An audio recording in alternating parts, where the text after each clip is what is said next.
If I can get everybody to stand for the Pledge of Allegiance. Pledge allegiance to the flag of the United States of America and to the republic for which it stands, one nation, under God, indivisible, with liberty and justice for all. I'd like to welcome everybody back. It's a nice cold December day. Do want to mention we have 4 new vetted members.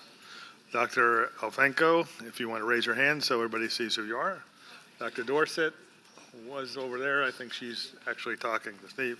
Dr. Clemency was around there. And Dr. Goldman, our first psychiatrist on SEMAC.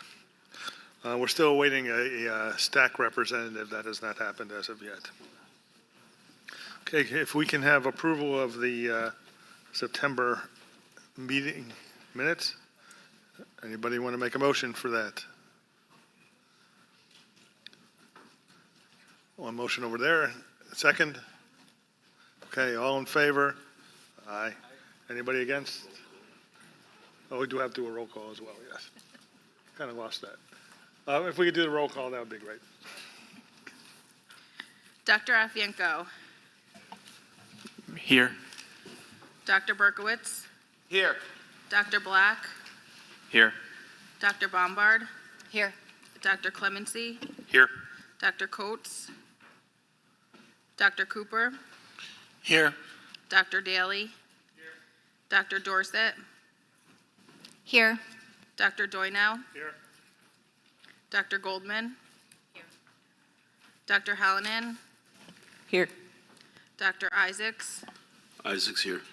Dr. Kugler. Present. Dr. Murphy. Dr. Olson. Dr. Raybridge. Dr. Seth. Dr. Shee. Dr. Walters. And Dr. Winslow. We have quorum.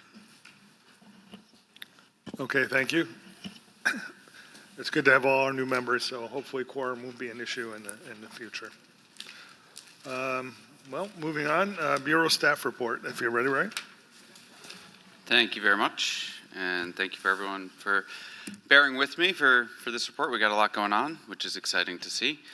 For starters, and actually if someone from the Bureau team can come over, for anybody who didn't get one of the newest reports that we're releasing, which is the 2024 update on the EMS workforce shortage, where are the emergency responders? This report is the second addition to the 2019 report, so it's a follow-up on the 2019 report. I don't know that everybody who was here for SEMAC was here yesterday, so I think Don's going to help hand those out. I want to give a shout out to Steve Kroll and his team for creating this one. The amount of work that went into it in order to get this out was incredible. There is digital copies that are also available with all the program agencies, and so they'll be putting that up and posting that in different places for anybody who's watching online or would like that. But Steve Kroll and your work, thank you so much for everything that you did on this one.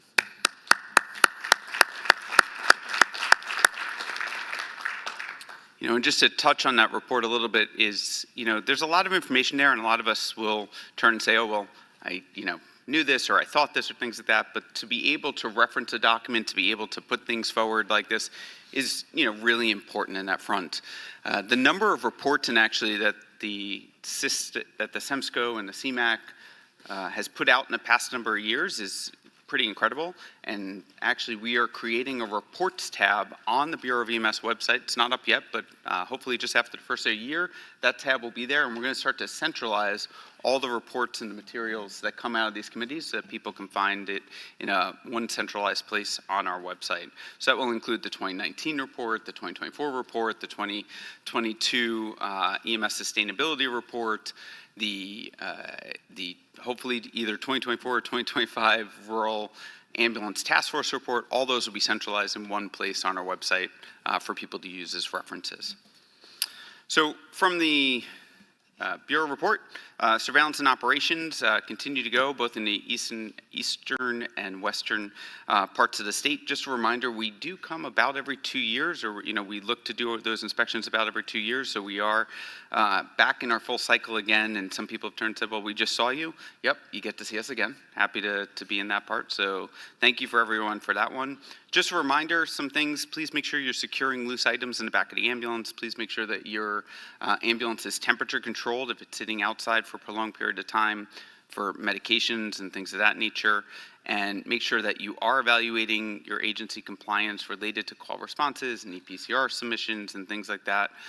We also did identify in the past 2 days some things that we need to address to make sure that all of the PCRs are flowing through, and not that you think certain PCRs are flowing through and there's actually been a gap in it. And so we'll be looking into that. And thank you to Dr. Doisette for helping us on that front and identifying those. So just a reminder, we are out, doing full service inspections as well as spot inspections and dealing with different complaints that come in along that lines.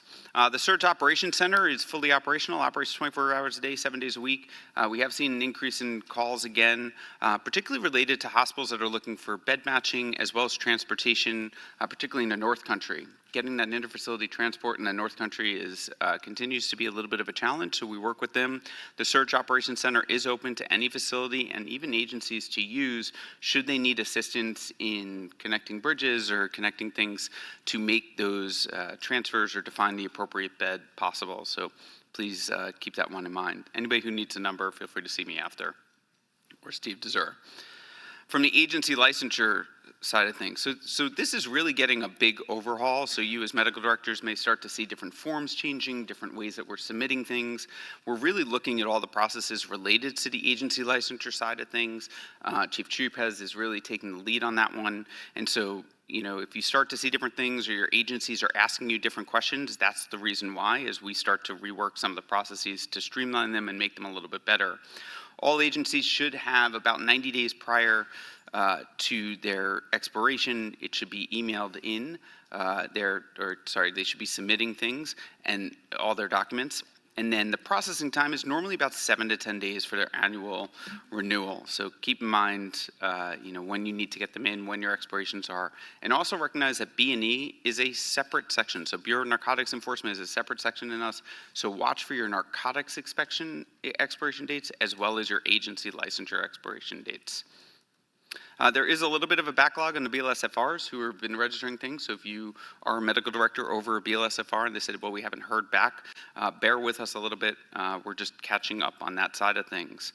Related to blood, so those of you who've been monitoring and watching on the blood side, we now have the ability for a ground ambulance or air medical to carry and administer blood.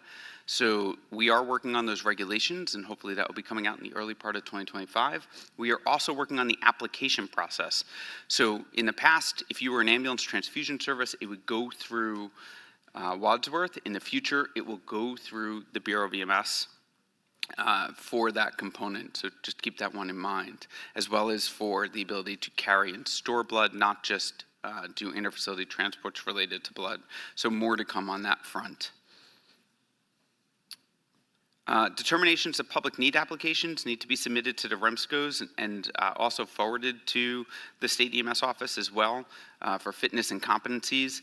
If you need to keep us up to date on those things, or you need submission on those things, you would submit that to ems.licensure@health.ny.gov, and we're happy to help facilitate in any of those discussions or problems that come up. And then we are working on some policy updates. So for the next meeting, we should have a series of policy updates that will be out there to help with some of the things I've already discussed on this front. Just one thing, as medical directors, if you know your agency is closing, that includes possibly merging. So maybe your agency is closing because they're just another agency is gonna start to take over, and it looks like a merge, but in the grand scheme of things, one is closing. Please make sure that you do follow policy statement 1309 for a closure plan. We've had a number of overnight closures, and we know that sometimes that is unavoidable, but also if you think you're in a weak spot or you think your agency is in a weak spot, contact us early. We can help, we can look, we can help navigate some of the weak spots and hopefully get it to where you don't need to close, or so that there is at least a smooth transition into it. Again, past couple of years, we've had a number of agencies that have just closed overnight, and then we have to scramble to make sure that there's coverage in the area. From the administration side, the 24 to 29 REMSCO contracts are in process. They're being processed right now. The 24 to 29 program agency contracts are still pending, waiting some various approvals, but hopefully will be out there shortly.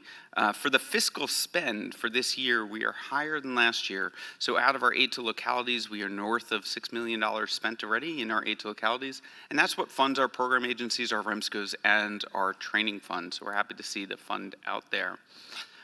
We also have in the administration's arm, we have a new staff member, John Mutez, who's sitting over here. Give a little wave. He is one of our project managers who's going to be helping in a lot that's going to be happening in the next couple of years, keeping us organized, keeping us on track. But you'll probably see him a good amount at council as well and helping with some of the projects that are going on here. From a practitioner licensing and credentialing, our education, half of our education arm, CME is currently processing on time, as long as there's timely submissions with them. Reciprocities is a little bit out. It's longer than we normally do. We are working on catching up on that one a little bit. Please watch our website. Again, we're very transparent on our times and how long we take to process things. Take a look at the EMS forms page on the left-hand side of our website, and you can get all the times related to those processes that you're looking for. Military extensions are up to date. PSI complaints are at an all-time low, so that's a wonderful thing to hear. And this Thursday, we welcome Sarah McCartan to our EMS team, who will be based out of the Buffalo office. So welcome to Team Sarah, who's probably somewhere in this room. There we go. Welcome, Sarah. She's not officially with us until tomorrow. She has to return back to the snow to join the team in Buffalo. On the instructional standards unit, so the other half of our education side, we are pretty good on processing times, and again, refer to the website on that if you have any questions for that. We are also working on a number of other subject matter expertise projects, so including the PSE, what that will look like in the future, including working with other educational institutions like BOCES and different things of what else we can do to expand things. So please keep that one in mind. We're working also on course applications to make it a more useful way for data collection as well as to get them submitted. So bear with us as we transition on that one, but we are working on renewal applications and all that fun stuff that comes with it. We'll also be hosting our first Paramedic Program Directors Workshop in February to support the Paramedic Program Directors development and networking, and also growing what we can do to increase the number of paramedics that we train on a regular basis, as well as coordination among them. And also on the education front, Brian Goyette is going to be starting in education, also out of Buffalo office, but on the other side of the education front on December 19th. So we're excited to see some more staff in here and hopefully help us in reducing our processing times. NEMSIS 3.5 is moving ahead, moving well. We only have a couple of agencies that are left to transition over due to some complications that occurred. Submission failure rates are significantly lower than 3.4, although Dr. Dorsett and I think, have a project to work on to see if that's truly the case or not. And we're going to be working on some things to, again, continue to improve the data that comes in so that each of you as medical directors and the EMS community can use that data in different ways, hopefully to increase positive patient outcomes. We're working on some SEMSCO measures that are in the systems, as well as some report writing so that we can get you visualization. Hopefully in 2025, we'll be able to get biospatial out to not only the program agencies, but start to get them out to our larger EMS agencies and then our smaller EMS agencies. And then working on some other pilot data projects as we move forward. On the trauma front, ACS verifications visits are going. There's definitely some challenges that have come up recently with some of our visits. We are seeing more trauma institutions have to fix certain things or address certain deficiencies that the ACS, the American College of Surgeons, has identified. They are working on a whole blood survey that will be going out that had pretty good participation already. Sorry, it's already out. It had pretty good participation, but I think they're going to be looking for some more feedback from it. And we're really excited to announce that Tom Bonfiglio from our EMS section, who is also a nurse, he's a registered nurse, is now the new trauma program coordinator in our trauma side of things. I think Tom is somewhere back there. Nope, may not be here right now. So excited to see that position filled. EMS for children, that position goes up in hopefully the next week or two. So if you're interested in becoming part of the Bureau, working for Health Research Incorporated as the EMS for Children's position, that will be up and posted on their website. And our next MSAC meeting will be on February 4th, although that date might move. The vital signs, for vital signs, we are in Syracuse next year from November 11th to the 15th. Hotels and exhibitor info will be up in January. The call for speakers is open now. So if you are interested in speaking at Vital Signs next year, please go to Vital Signs Conference website. We had a great year this year in Rochester. Thank you to everybody from the Rochester community who welcomed us. Really went well. Some excellent awards, including some awards that aren't often given out, like the EMS for Children's Award to Dr. Vandevort. So excited on that front. Council Ops. So there is a change in date for February. Our February dates were supposed to be February 11th and 12th. Everybody break out your pens. Write this down. The February SEMAC and SEMSCO meeting will be Wednesday, February 26th, and Thursday, February 27th. Here in Troy. No, you can't get it up in Saratoga this time. So again, February meeting, slight movement in dates. It will be Wednesday, February 26th, and Thursday, February 27th. And the TBA meeting in May is in Saratoga. And yes, the next meeting is in Saratoga. So if you're looking for more in Saratoga, the May meeting, even though the chair will be different then, will be in Saratoga.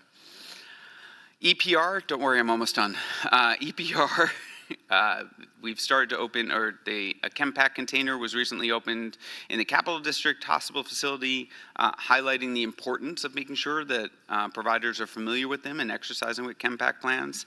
And we continue to monitor some outbreaks of other viruses and things around the world to see, kind of from our front, how we're going to need to address those. The Rural Ambulance Task Force paper is in its final layers of approval, so we're excited. Hopefully we'll see that one come out.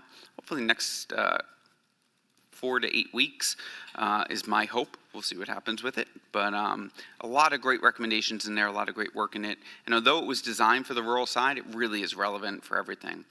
From a regulation point of view, we're moving and shaking. Education is completed. Vehicle build specs will be out for public comment in 2025.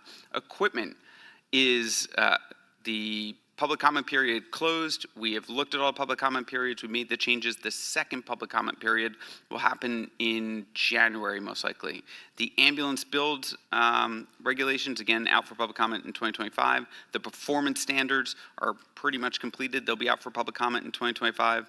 And the community paramedicine, the advisory panel is in the vetting process. So hopefully that first meeting will be happening in the early part of 2025.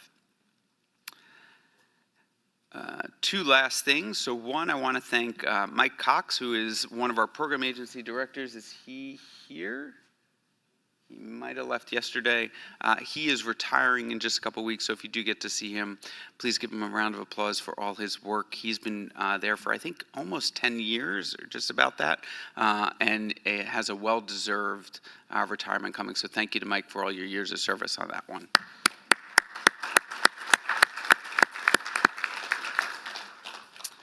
And then last but not least, we're hiring. So we have several positions that are open on the state jobs website today. We have a series of others that will be hopefully opening up in the near future. Our current ones that are up there, I believe, are our surge operations centers leads. So the people who will be working in our surge operations center here in the Albany region. And we're looking, to build the team and more staff. That is everything I have to report, unless you have any comments, questions, or concerns. Anybody have any questions for Ryan? Okay, thank you, Ryan. Next up is Don Hudson for Education.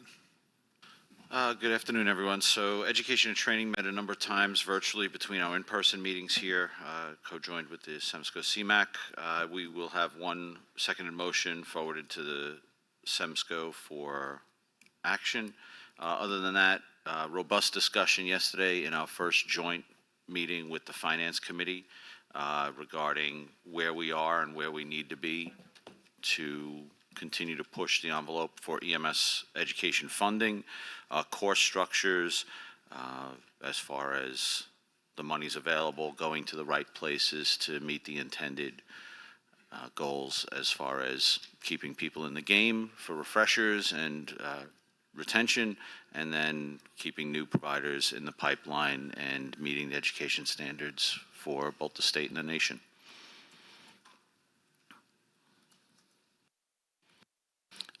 Those are the beginnings of those conversations, so if anyone hears anything and has questions, obviously always reach out to get firsthand information. There's no snap decisions. Nobody's looking to jump the gun on anything for radical change or financial shifts or anything like that. So we just want to evaluate where we are statewide and see where we are needing to direct our future efforts and future fundings. Any questions for Don? Okay, moving along, med standards, Brian Walters. Thank you. Just a couple, we have actually 2 seconded motions to bring forth here. I'll start with those. Teresa, do you need to bring them up, or can I just discuss them? All right. While she's bringing the motions up, the first one is about the Peter, screen. collaborative protocol updates, and that motion is to approve the collaborative protocol changes and the change log as they were presented.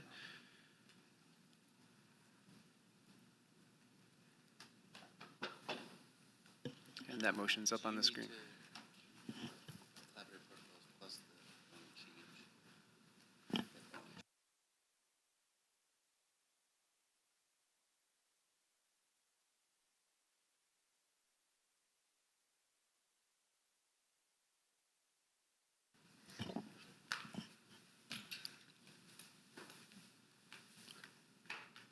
Okay, so there's a motion up there to approve collaborative protocol changes. Just a reminder, they will go into effect January, but actually it'll be July when the changes will be active. Does anybody want to see the specific changes? Okay, well, if we can have a, And Mr. Chair, the change log will also be posted with it. So not only will the document be posted, but the new practice will also be to post the change log with that as well. okay. We have a motion to approve? By anybody? Dr. Daly, I see a head nod. Second, Dr. Olson. Okay, we have a roll call vote, please. Dr. Afienko. Yes. Dr. Berkowitz. Dr. Black. Yes. Dr. Bombard. Yes. Dr. Clemency. Yes. Dr. Cooper. Yes. Dr. Daly. Yes. Dr. Dorsett. Yes. Dr. Doynow. Yes. Dr. Goldman. Yes. Dr. Hallinan. Yes. Dr. Isaacs. Yes. Dr. Kugler. Yes. Dr. Olson. Olson, yes. Dr. Seth. Yes. Dr. Shi. Dr. Walters. Yes. And Dr. Winslow. Motion passes. Very good. And then the seconded motion coming forth is regarding the glucagon pilot project. And the motion is to recommend that the commissioner approve the BLS intramuscular glucagon pilot project statewide, limited to patients, adult and pediatric patients greater than 20 kilograms. After some discussion, I believe the intent, there'll be some time lag before this gets approved by the commissioner, and I think after suggestion, this will be planned to roll out in July 1st with the protocol changes. Any discussion? Okay, can we have a motion to approve the glucagon pilot program? Motion to approve. Okay, thank you, Jason. Second, Dr. Cooper. Okay. It's coming from Med Standards.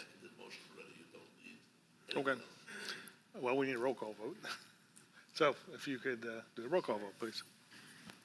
Dr. Afienko. Yes. Dr. Berkowitz, Yes. Dr. Black, Yes. Dr. Bombard, Yes. Dr. Clemency, Yes. Dr. Cooper, Yes. Dr. Daly, Yes. Dr. Dorset, Dr. Doynow, Yes. Dr. Goldman, Yes. Dr. Hallinan, Yes. Dr. Isaacs, Yes. Dr. Kugler, Yes. Dr. Olson, Olson, yes. Dr. Seth, Yes. Dr. Shi, Dr. Walters, Yes. and Dr. Winslow. Yes. Motion passes. So just a reminder on the glucagon project, that is a motion to send it to the commissioner to approve the pilot program to start. So we will be back at the February meeting with an update on that one from him. And then just for medical standards, a couple other items to mention. We had some discussion. Dr. Dorset gave an update on the clinical data integrity tag and had some discussion about getting good data and things not crossing the state bridge and why that's important and why we need that good data to make informed decisions from this body going forward, and how to look at some of the root causes of that and how we improve that going forward. There was a discussion and updates, like Director Greenberg mentioned, about the blood implementation regulations that Gina Wierzbowski provided for us. And then lastly, forwarded from Innovations yesterday, we are looking for some members, physician members, either from SEMAC or medical standards, to look at what lab tests we may want to see in the field and work with the Innovations tag on that. So if you're interested, you can see myself or Dr. Redlener, and we will get you in touch with that tag. And that's all that I have. Okay, thank you, Dr. Walters. EMSC, Dr. Cooper.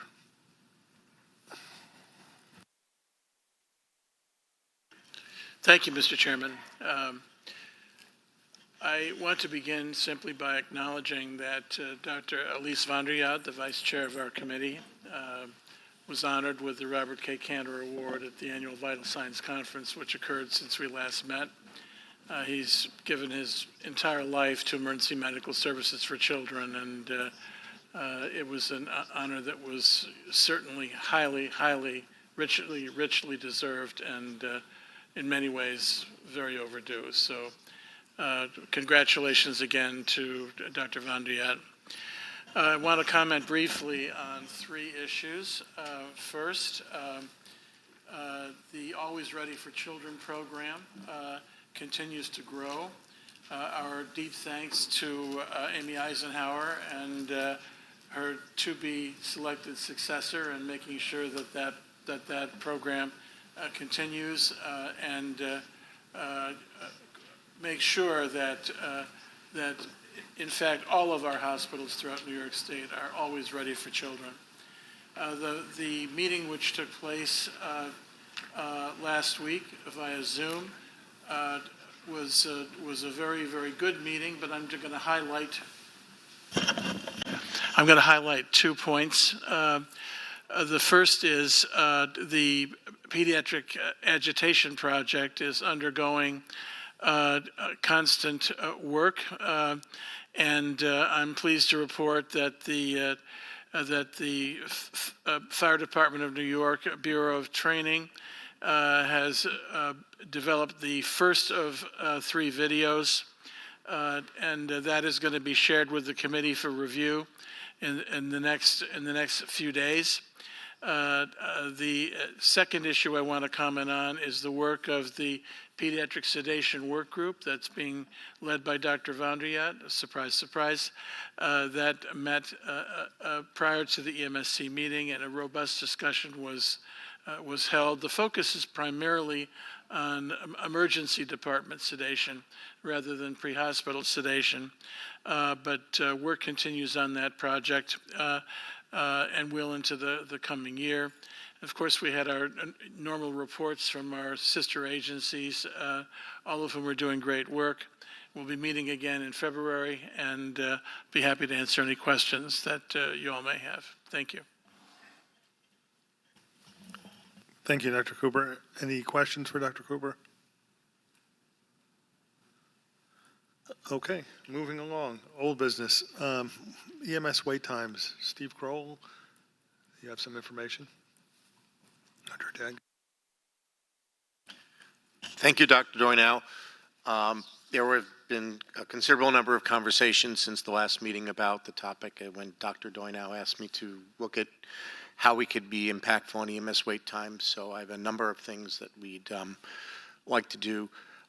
First, it is our understanding that as a result of the meetings held between SEMAC and SEMSCO representatives with the Public Health and Hospital Planning Council in late 2023, there was some work done, and that there's a draft set of reports or report that is out there, not yet been released. I think it would be great for us to ask the division director to work within the Department of Health and see if that report could be released to the CMAC and SEMSCO so we can evaluate what Dr. Ruggi's group has already done in this area, and that will help us to sort of determine whether we can have a future dialogue with the hospital field on this issue or what steps to take. So, Ryan, if that would be all right. We'd be happy to help you with that. Thank you. A couple other things that have come up. We really do need data on this issue for us to be effective in advocating. There's lots of anecdotal stories of wait times, and indeed I've, as a provider, experienced some of those wait times. And you know, you as physicians probably are in the department when some of these happen, but we can't legislate, regulate, or whatever off of anecdotal data. So there are a couple things first I'd like us to talk about. Number one, there are still opportunities for an EMS crew to file information with the Division of EMS through a web form that is on the website when a crew experiences a exceedingly long delay. There have been about 1,000 responses to that in 2024, and the division is going to analyze those responses that they have received and bring back some data to CMAC and SEMSCO to look at that in the future, so at our next meeting. But we would encourage you to encourage your providers in your regions and at your agencies to fill out the form. The director has pointed out this is not a punitive form. This is information gathering. I waited 2 hours, you ought to know about it. There are some agencies that are great at filing these forms. Ryan remarked that one of them the majority of them come from one agency, they're making a point of documenting. So the more we can document, the better. The second thing is I'd like to encourage REMACs and REMSCOs to talk about how to track data locally. Working with your agencies to come up with some way to have them. Yesterday, one of the Southern Tier groups shared with me their report. I know Mike McAvoy has shared with me the Saratoga County report where they track it. So whether it's at the county level or at the regional level, track it and trend it. If you see it's going in the wrong direction or the right direction, that way you can present that data to us and we can use it in determining, is this a statewide problem? Is this a regional problem? And look at places where it's going good, going bad. The last thing is we have asked the Division of EMS to look at some of the data they may have in the EPCRs. So a few years ago, the field of time patient turnover was added to the EPCR format. So we have time arrived at hospital, time patient turned over. If those times are being accurately entered into an EPCR by EMS crew, we have for every PCR that's making it into that database what the turnover time is, and we can slice it any number of ways. We can slice it by region, we can slice it by hospital, we can slice it by agency, we can trend it. What did it look like this year versus next year? So we've asked the Division of EMS to look at that data, see if they indeed do have that. We believe that it's a mandatory NEMSIS field, so they should be able to access that data, provide for both the CMAC and SEMSCO some trending information for us. The anecdotal things that we're hearing is that 2023 was really bad, and then sort of the beginning of 2024, things started getting better, and then it's getting worse. We'll be able to evaluate that. The last thing I wanted to mention is that dialogue locally is definitely important to helping get this working. I was speaking with Scott yesterday from Syracuse that, they had a series of conversations a couple years back when this was really bad in their marketplace between the hospitals and the EMS agencies about what can we all do collectively to improve this situation. That raised awareness locally at the hospital level about this as being an issue.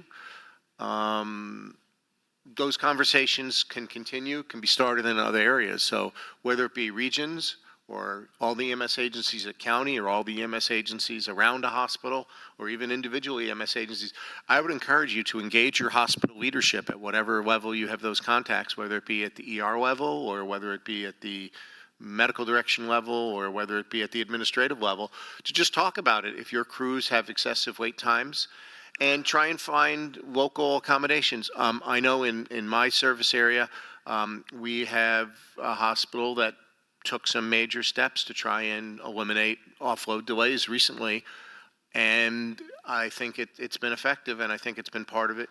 Dialogue is part of it. We all know that this is not being caused by ER physicians, and it's not being caused by EMS clinicians.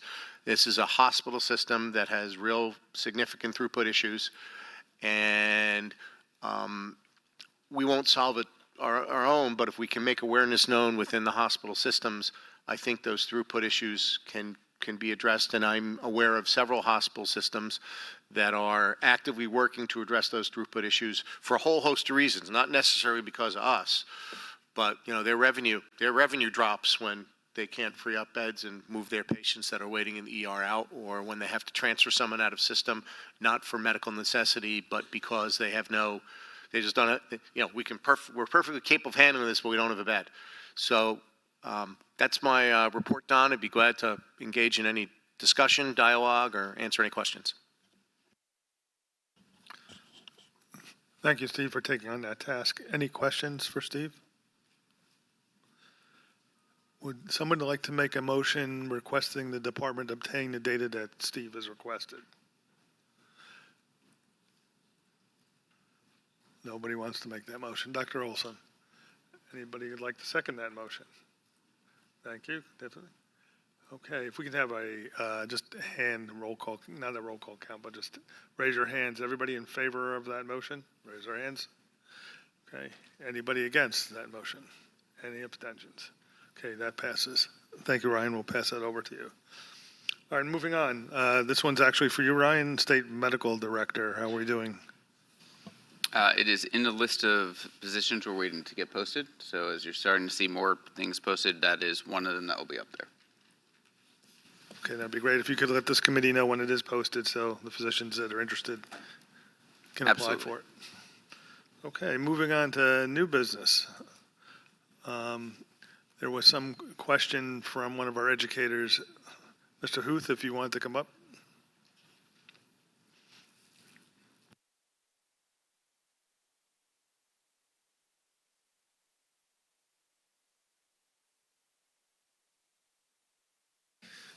Hi, Dr. Doino and everybody else. Thank you for hearing me out here. I will be brief, and I know everybody chuckles because that's tough for me.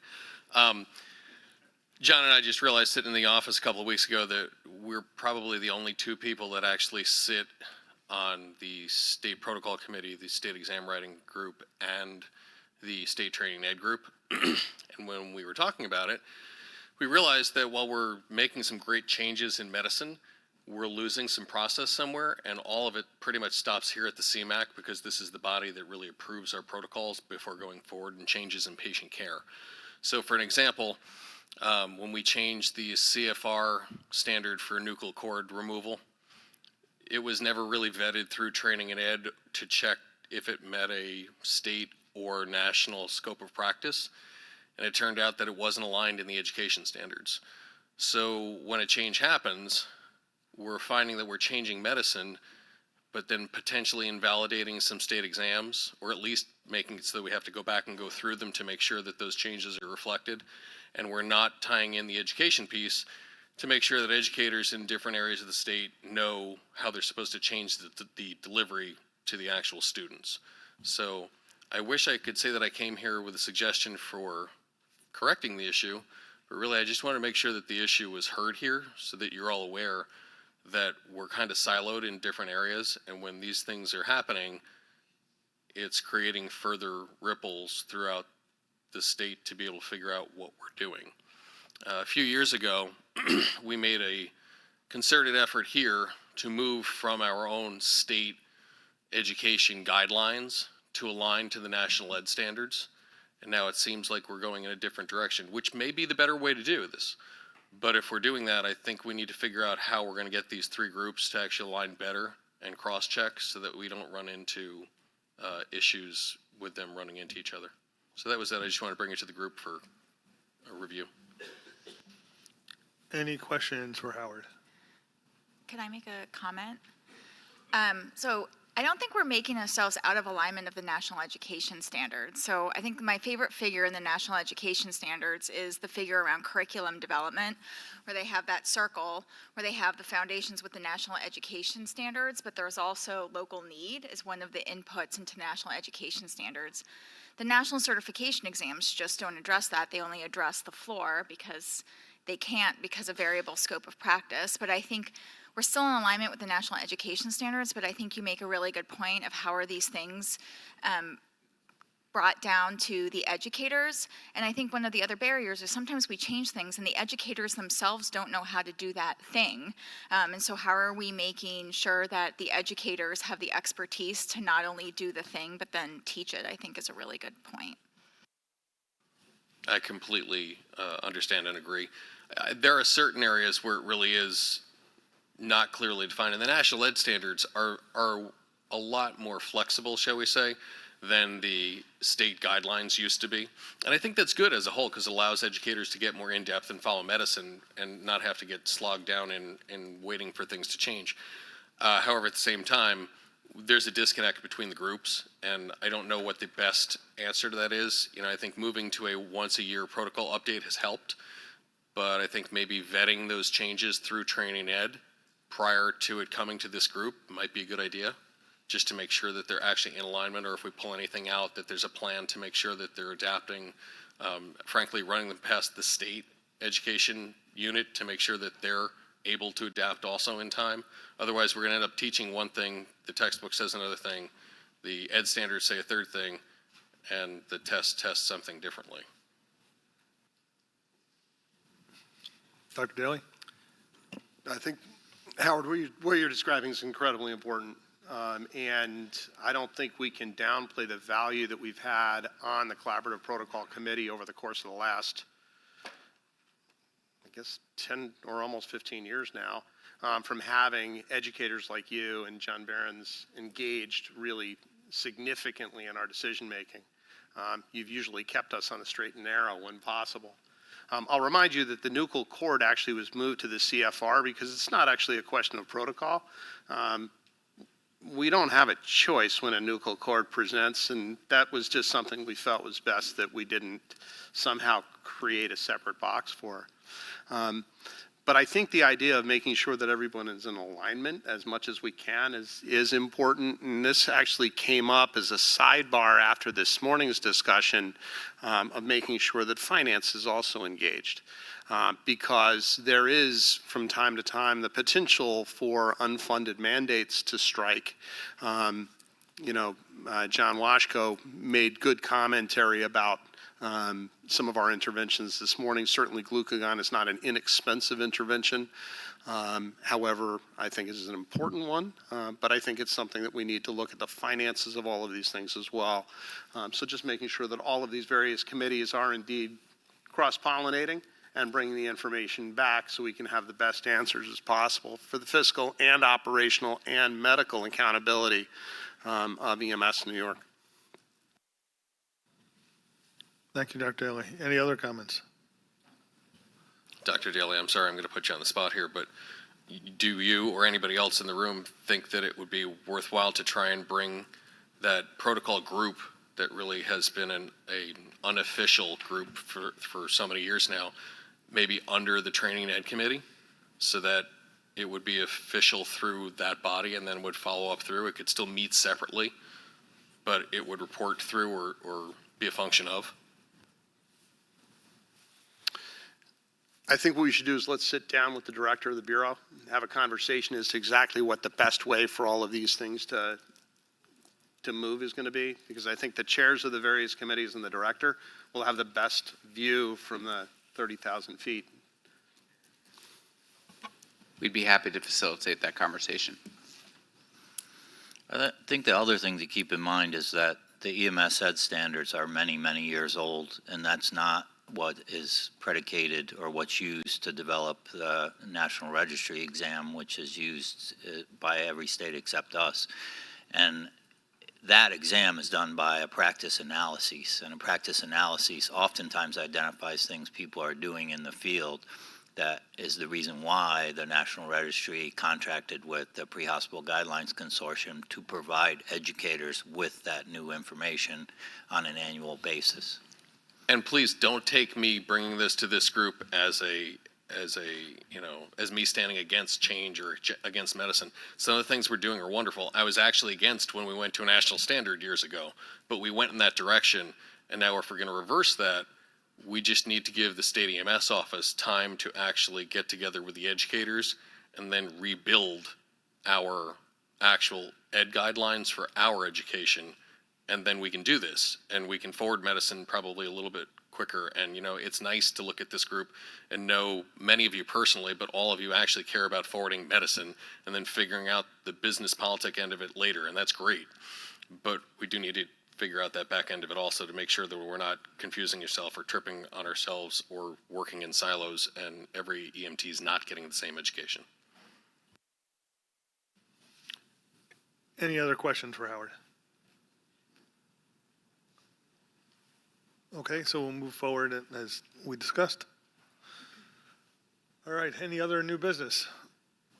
Did you want Dr. Redlener just to talk about the Crisis Stabilization Center piece from the Sure. Innovations Committee?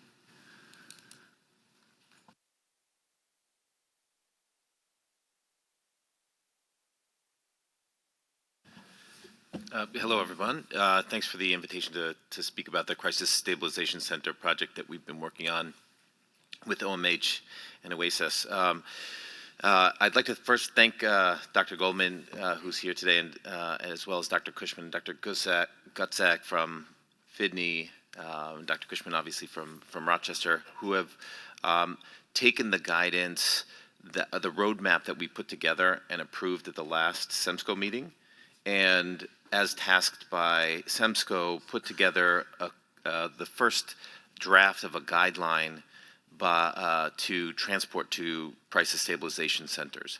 And I will post it on the Boardable site for everyone to review. I think it's already in the innovations, one of the innovations document folders, but we'd love to get your feedback, especially if you've had experience with alternative destinations or with thinking about how to handle behavioral emergencies. So please, we invite your input on that as well.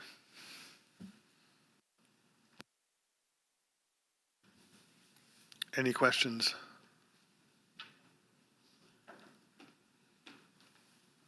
Okay. Guess this will be a short meeting. I have nothing else. Ryan, do you have anything else? One other thing. So again, February dates have moved slightly, and I gave those dates earlier on, and because the chairman wanted to know. But the May meeting is May 5th, 6th, and 7th. So the main dates are really the 6th and 7th, and that will be in Saratoga at the Gideon? Is that what it said? Gideon Putnam. Gideon Putnam Hotel. So that is where that was. That we had some challenges finding space large enough for all of us, so excited on that one. That's the last thing that I have. Mr. Chairman, if I may follow up, 2 or 3 meetings ago, we had a really good conversation around critical care. We talked about putting a group together to evaluate critical care, what it looks like today, and what we want to look like in the future. Any progress on that? We're also volunteering to help with that as well. So let's be specific. Are you talking about critical care medicine or critical care techs? Critical care, oh, no, not about techs. Nope, definitely not. Exactly. Whoa. About critical care medicine. Well, does anybody have any discussion on that at present? So related to critical care paramedicine, I believe is what Aidan was referring to. Just a reminder that there was, changes to statute a couple of years ago now that, really does give a little bit more of an emphasis and broader kind of discussion for this group to work on for critical care medicine. We've had a series of critical care medicine guidelines, I would say, not protocols, just by nature of how they operate, that have come through the Bureau or will get sent to us from time to time. And I think they would be a great starting point. I think the opportunity to start to develop critical care paramedicine interfacility or specialty care transport guidelines is important. I think we're seeing an expansion of it. We're seeing greater complexity of it. We're seeing that, often we depend on our air medical providers to deal with some of the most critical patients, but I'll also be realistic to air medical sides of things only make it to 50% of the calls due to weather or downtime or whatever it is, which is then putting the stress on the ground crews. And so we have some, I think we have a wide variety of specialty care transport services around the state. We look in our New York City region and we look at some of our hospital-based units that are very, very specialized in what they do. We look in some of our other regions who would like to be more specialized, but have issues with access to training, to knowing, even in some cases, what the best training is, and, kind of that forefront. So I think this is an excellent opportunity, and I also think it's an opportunity for us to watch, possibly even if there is funding opportunities that the state might be able to help with on a limited basis to provide training for critical care, paramedicine, interfacility transport training. So I think these are things, and I think it's an excellent thing for this group to address and not race into, but, have a thoughtful kind of prolonged period of time to determine the best course of pathway. Would you like to start a tag on that? Happy to help. Excellent, okay. So if you can just bring a little more information to the next meeting, that would be fantastic. Dr. Daly, you had something else to add? No, I've got a two-parter. The first is we lost an EMT in the line of duty in the Copic Rescue Squad on November 16th. And I would like if we could just have a moment of silence for Stephen Walsh, please.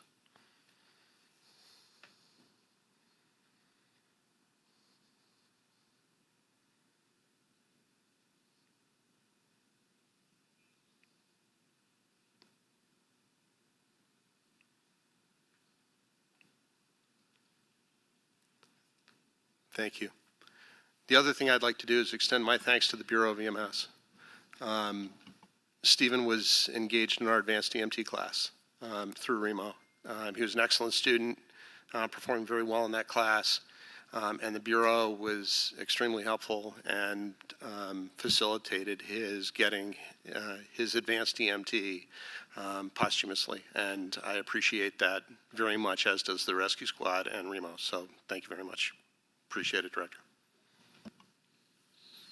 It was an honor to be able to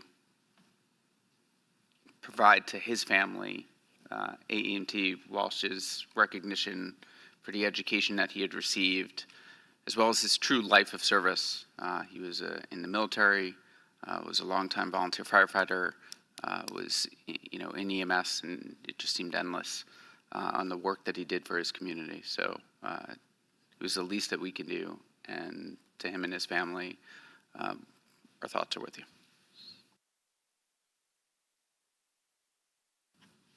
Okay. Thank you, Mike. Any other new business before we close the meeting? Okay, well, I'll give an hour back to you guys. Motion. Get lunch. Can we have a motion to close the meeting? Dr. Cooper, seconded. Dr. Olson. All right, I'm sure everybody is in favor. I won't even ask for a hand vote. We'll see you all in February. Before everybody goes anywhere, just 1 second, now that the meeting is closed, there's a QR code that I have on my phone and a bunch of state staff have on their phones. We are working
I'll call the December 4th, 2024 meeting of the State Emergency Medical Services Council to order.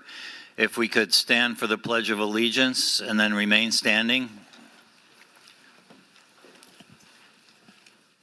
I pledge allegiance to the United States of America and to the republic for which it stands, one nation, under God, indivisible, with liberty and justice for all. If you would remain standing for a moment of silence, we had 3 deaths recently in the EMS community. Dan Marsh from Allegheny County, a real trendsetter in EMS with MTS, passed away. Stephen Walsh, who we heard about at SEMAC, an EMT who posthumously was made an AEMT by the Bureau, who was from Columbia County, died after working on a patient. And then Paul Highland, who was the founder of Mercy Flight Central, recently passed away. So if we could have a moment of silence for those 3.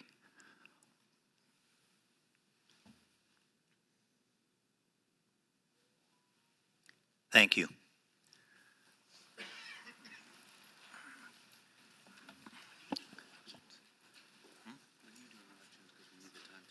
At the end. You want to call the roll?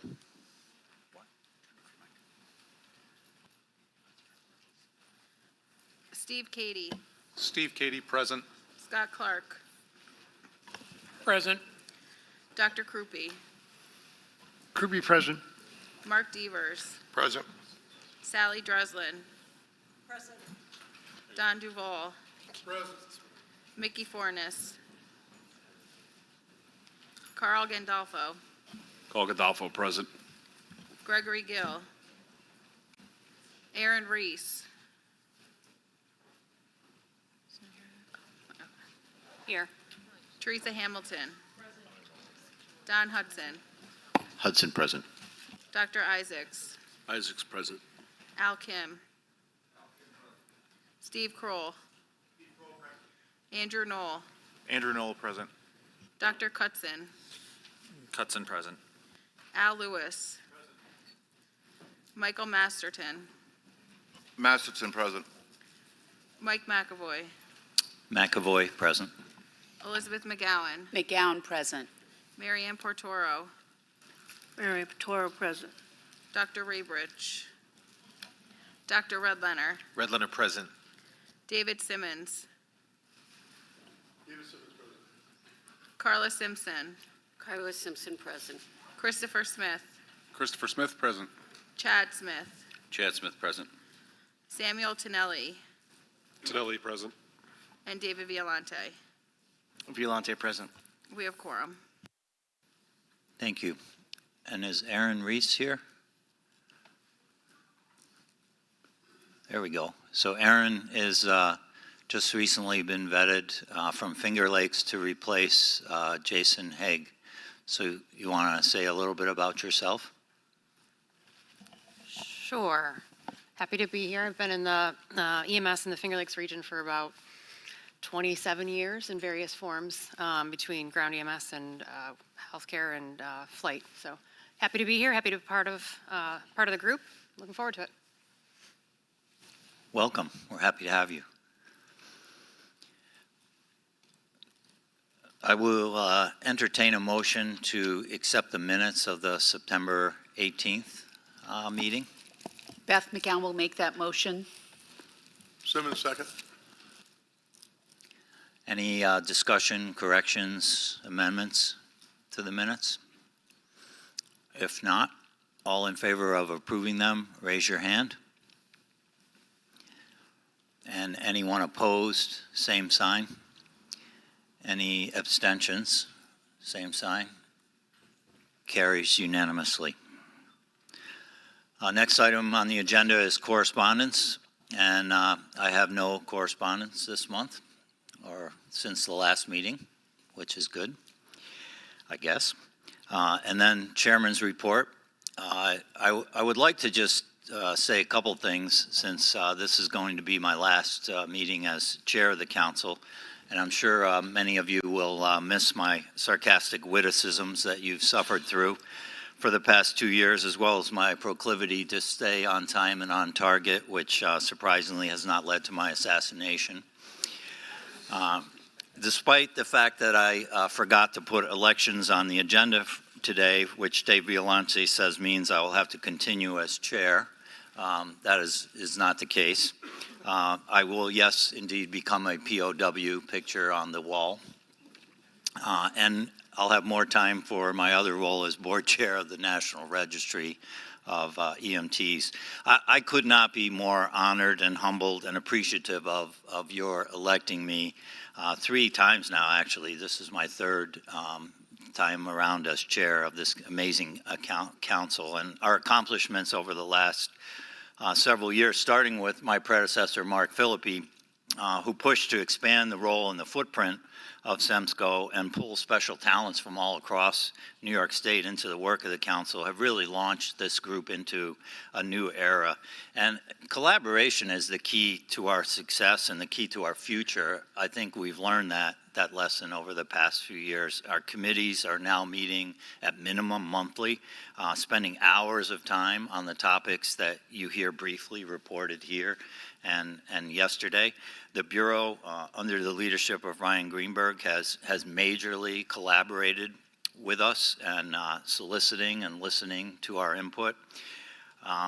There really is no better example of this change than education. Not a single policy statement has come from Drew Chesney without extensive input and comment from core sponsors, from instructors, and from stakeholders. And our 2023 sustainability report was kind of a shot heard around the world, including by our own governor and legislature, who awakened and really began paying close attention to EMS, increasing our Medicaid funding, adopting really the majority of the recommendations in that report. So following today's meeting, I hope that we'll have bylaws that reflect how we do business, including a greater emphasis on collaboration and providing a diverse and equitable set of voices at these tables across the state.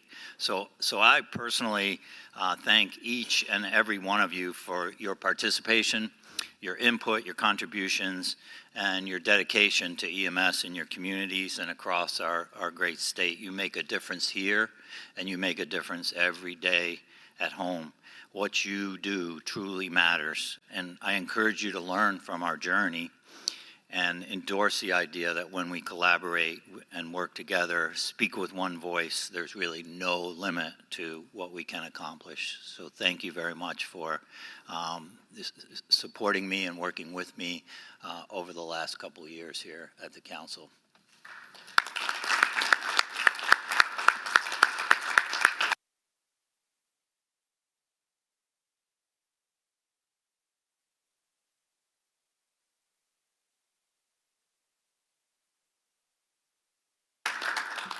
Michael, a small token of our appreciation for all you've done.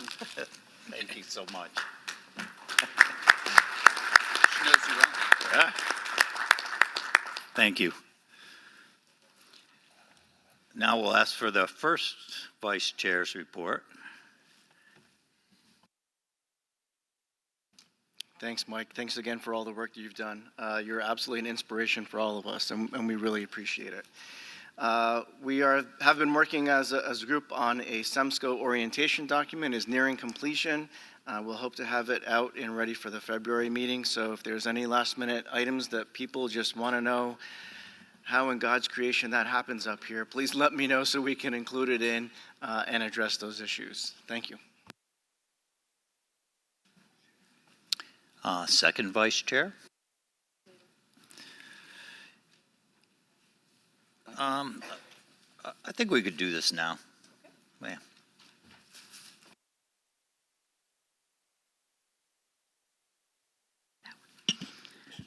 I'd like to echo David and everyone else. Thank you for your leadership, Mike. The only thing I have to report is the nominating committee's report. As of 5 minutes ago, there have been no other persons that have come to me, called me, boardabled to express interest in any of the positions available. So the slate that's going to be presented, unless anyone else from the floor is interested in first, second, or chair position, the presenting slate will be David Violante for chair, myself for first chair, and Donald Hudson for second chair.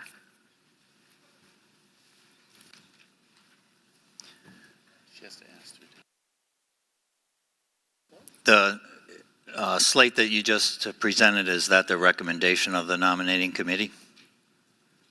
I apologize. That would be the recommendation, again, unless there's someone from the floor that would like to step in. Okay, so maybe we'll take those one by one. Your recommendation for chair is Dave Violante, and I would call if there are any nominations from the floor for the position of chair. I will call again for any nominations from the floor for the position of chair. And a third time. Would somebody like to move to close the nominations for chair? Gaugendorfer, I'll make the motion. All right, looks like we have a motion and multiple seconds. So all in favor of asking the secretary to cast one ballot for Dave Violante for chair, you could raise your hand. And it looks like the majority rules there. We could say all opposed, but that would be Dave putting his hand up. So that carries. Congratulations, Dave.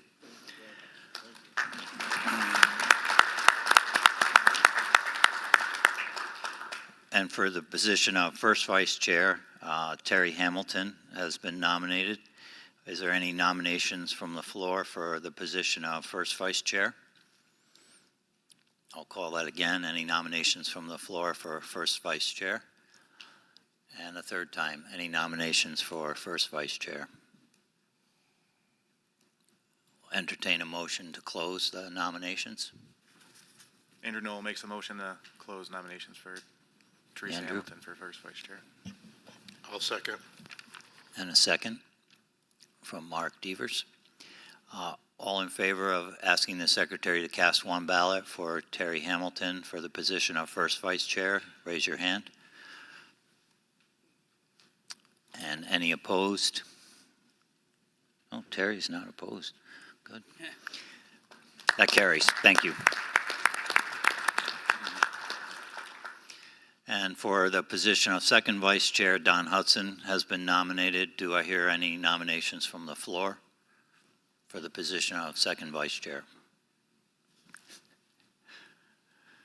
Do I hear any nominations from the floor for the position of second vice chair?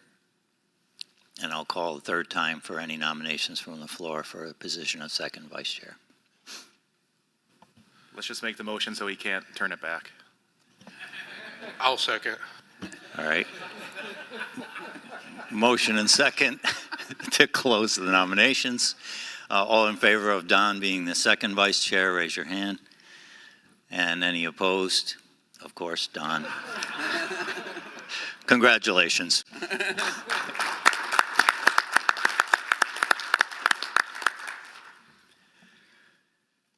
So if we move next to the EMS staff report, Director Greenberg.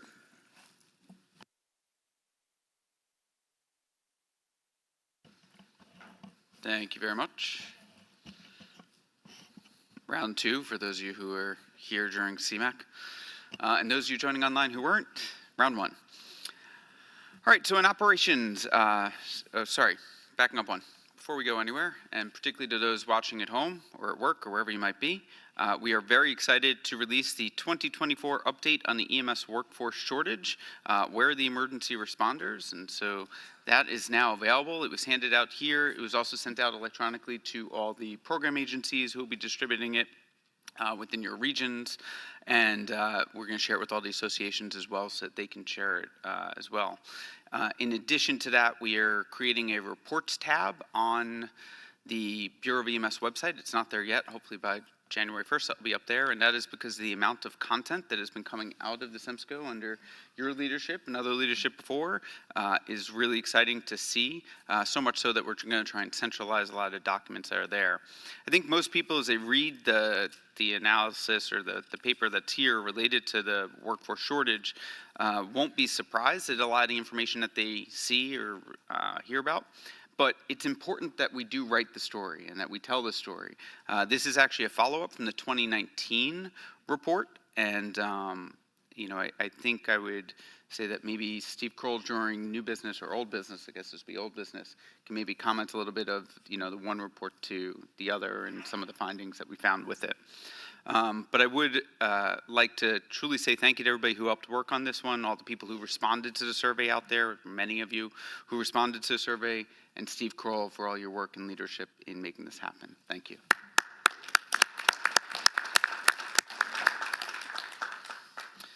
From the operations side in the surveillance and oversight, so all the EMS agencies, just a reminder that we go out to agencies to do full service inspections about every 2 years. And so you probably saw one about 2 years ago in Investigator, and now you're going to see another one coming up soon.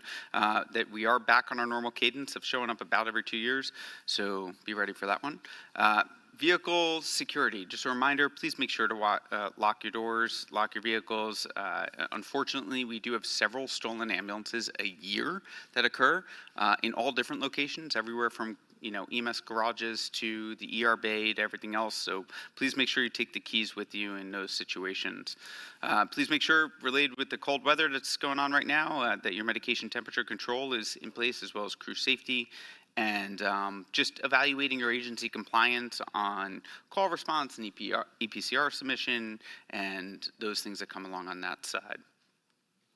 From the Surge Operations Center, which also falls under State EMS office, this is a center that operates 24 hours a day, 7 days a week. We help facilities, we help with finding beds for patients, we help with transfers when we can't find critical care services to be able to get a patient from one place to another. That continues to operate today. There are 3 open positions if you're interested in coming to work for the state and State EMS office in the Surge Operations Center, our coordination center, our hub. So please consider that one. Those are open for a couple more days, and they are on our website right now. In the world of licensure, under agency licensures, renewals have gone out and continue to go out, and we try and email instructions out on how you need to submit your things and everything else. We're working on about 7 to 10 days of processing once it's in, and then we get it back out to you with any questions, comments, or your completed renewal application. We also are a little bit behind in the BLSFR, so if you're voluntarily registering as a BLSFR with us, we're a little bit behind on that, so just bear with us on that front, but we will be getting around to all of those. In the blood worlds, the statute has changed, so it's now not only air medical, but it's ground as well. The regulations are pretty much done with the drafting. We're working on getting those out for public comment. You'll see those come out in public comment in 2025, in the early part of 2025. This also changes the ambulance transfusion services to fall under the Bureau of EMS. So keep that one in mind too. The application process is being developed, and we'll be getting that one out hopefully by the February meeting is our goal. Just a reminder, B&E, the Bureau of Narcotics Enforcement, is a separate agency or separate entity from us. And so keep your eyes on your controlled substance licensure. We have streamlined it. We use a portal now, and the information goes to both of us. But just make sure that the expiration date for that one is, you're monitoring that one and get it renewed in time. Determination for public need applications are submitted to the REMSCOs and then forwarded to the State EMS office, but just for fitness and competency, and we are continuing to watch that one. But if you need to get any additional information on that one, Don Trupez can help in that side of things, as well as you can email ems.licensure@health.ny.gov if you have any scheduled dates or anything from your REMSCO that is needed for assistance. And then agency closures. So unfortunately, and this is something when we look at that sustainability side, we've had a series of closures again, and these closures don't just happen Unfortunately, they happen almost overnight. We don't think the problems come up overnight, but they've closed almost overnight, and that puts a strain on everybody's system. And so if you do notice a system, whether it be yours or a neighboring system or something else, if you let the state EMS office know early, we can send people out to try and help figure out what the problems are, maybe get some resources, get a program agency involved, or REMSCO involved, or whoever else might be able to help that agency. This is not unique to a certain type of agency. I can't say this is, a smaller commercial or a nonprofit or a volunteer agency or things of that nature. It really is across the board. We've seen a series of different things that have forced closures or created closures, and we really want to prevent losing any more EMS agencies, and particularly losing them abruptly. If there's a strategic plan to integrate or coordinate or things of that nature, that's great, but not just we're here one day and we're gone the next. From the administration side, the 2024 to 2029 REMSCO contracts are in process of being signed. The 2024 to 2029 program agency contracts has a couple more layers of approval going on, and then hopefully we'll be getting those out. From a fiscal spend on aid to localities, which is what funds our aid to locality funds our training fund, it funds our REMSCOs, it funds our program agencies. We are higher than we were last year on spend, which is a good thing. It's a good thing to get the money out there and support our training, support our program agencies and our REMSCOs. So we're just above $6 million out of our $10 million aid to locality on those fundings. And then we're happy to bring on board in the administration as a project manager, John Mutent, and I definitely didn't get his last name right there, so I apologize, but he just started with us a couple of weeks ago, a little wave from the corner over there. There's John. He'll be helping us with a lot of our project management as we continue in the next couple of years to grow and do a number of new things. So he's in our policy and strategic planning branch. On the education side, on practitioner licensing and credentialing, the CME program is currently processing on time. Please make sure you submit those 45 days ahead of time.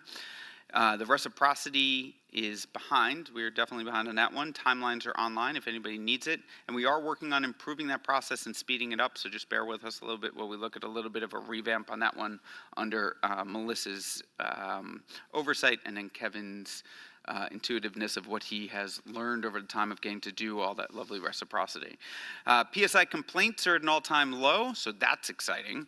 And this Thursday, we are happy to welcome Sarah McCartan to the education team. She'll be working out of the Buffalo office. On the instructional standards unit, so the other half of our education side, we continue processing times, holding true to the charts that are on our website. So again, look on the EMS forms page, drop down to education. You can see all of the things related to education, what the normal processing time is, and what our current processing time is. That is part of our transparency goals. And so please keep in mind on those, or please take a look at those if you need any timelines on things. We continue to work on a lot of different things, not just processing, applications and licensures and things of that nature, but also some other programs, including subject matter expertise on things, as well as, looking at what does the future of PSEs look like, what does the future of working with more BOCES looks like, high schools, and different things that are out there to help grow our workforce.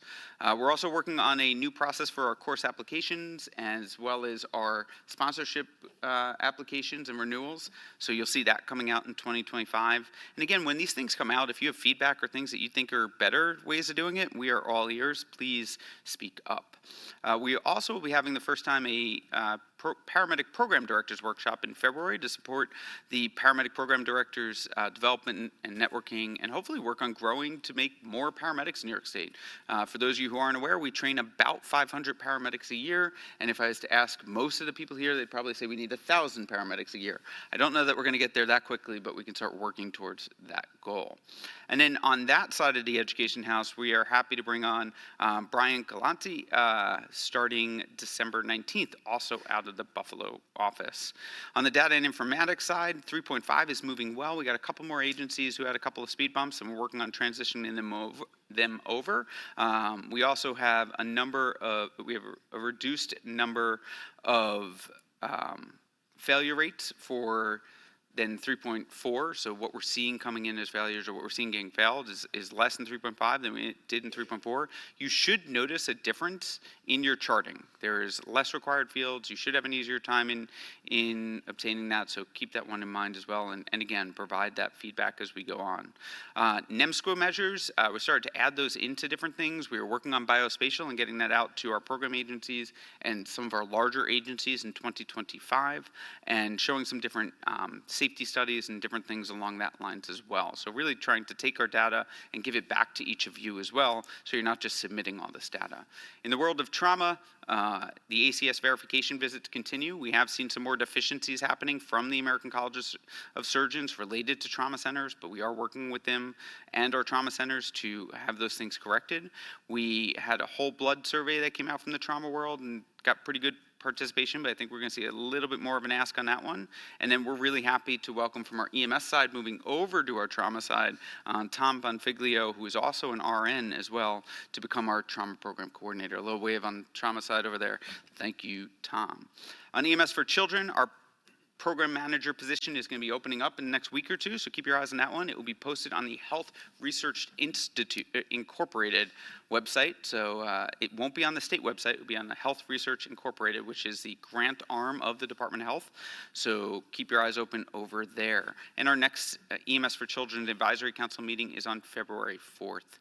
Our Vital Signs Conference is in Syracuse on November 11th to 15th in 2025. There is a change to next year's Vital Signs Conference based on feedback, where the primary days are going to be Friday and Saturday, not Saturday and Sunday. So it will be Friday and Saturday. Pre-cons will be on Wednesdays and Thursdays. So a little bit of a change up on that one for those who are attending our conference. The EMS Memorial will be Tuesday, May 20th, and then the next meeting of the SEMSCO will move from February 11th to 12th to in Troy, Wednesday, February 26th, and Thursday, February 27th. So again, the next meeting has moved to Wednesday, February 26th, and Thursday, February 27th. The Rural Ambulance Task Force paper is in its final preparations to go out, so hopefully we'll see that come out in the next 4 to 8 weeks once it goes through the final approvals on that front. And then regulations. Now, reminder, we haven't done regulations in literally almost 20 years, over 20 years, significant regulatory changes. And we just completed the first one on education, excited about that point. But next up, vehicle build specs, public comment will go out in the early part of 2025. Equipment standards, first public comment period went out, came back, modifications made. Each comment that comes in has to be responded to. All those will be published for a second round of public comment coming out in early 2025. Our performance standards, both the system and the quality regulations, will go out for public comment in the early part of 2025. Our community paramedicine group is in the vetting process for them to be meeting and then hopefully come out with some advisory papers as well as their regulation standards, which has been, I think there's a framework from some other materials that have been gathered, but that will go forward in 2025 as well. So a lot moving on that front. I just want to do a shout out and a congratulations to Michael Cox, who's one of our program agency directors, on his retirement at the end of this year. Congratulations and thank you for the work that you've done, Michael.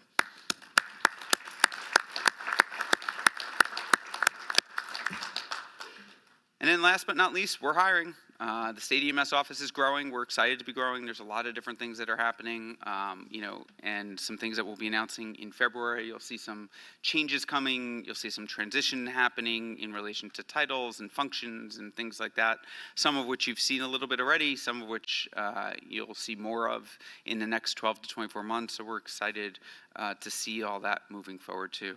And with that, I'm happy to take any comments, questions, or concerns. And Dr. McAvoy, I do want to say thank you so much, both for your leadership of the SEMSCO as well as your entertainment while working in your leadership. So thank you. Thank you.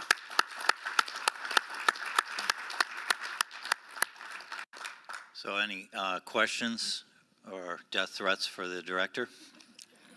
All right. If not, we'll move on to the SEMAC chair, Dr. Doynow. Okay, thank you, Mike. I'm trying to make my report quick. We have 4 new vetted members, Dr. Alfonco, Dr. Dorsett, Dr. Clemency, and Dr. Goldman. Not having a quorum in the future should not be a problem. Hopefully we won't repeat that issue that we had this past year.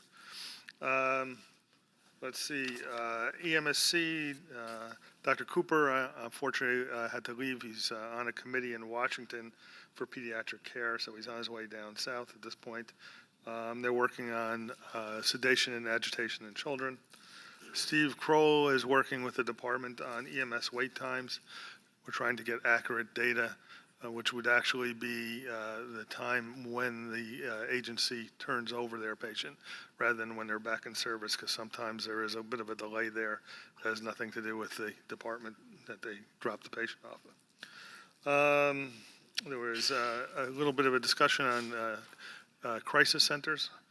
And we have two secondary motions from Med Standards, so I'll turn over to Dr. Walters. And before I do that, Mike, I do want to thank you again. It was a pleasure working with you for the last 2 years.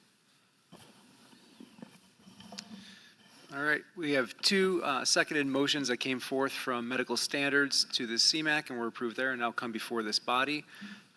Teresa, if you can put them up on the screen there. The first one is regarding collaborative protocol updates, and the motion is to approve the collaborative protocol changes and change log as presented.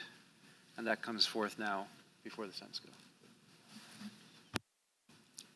Any discussion on this motion?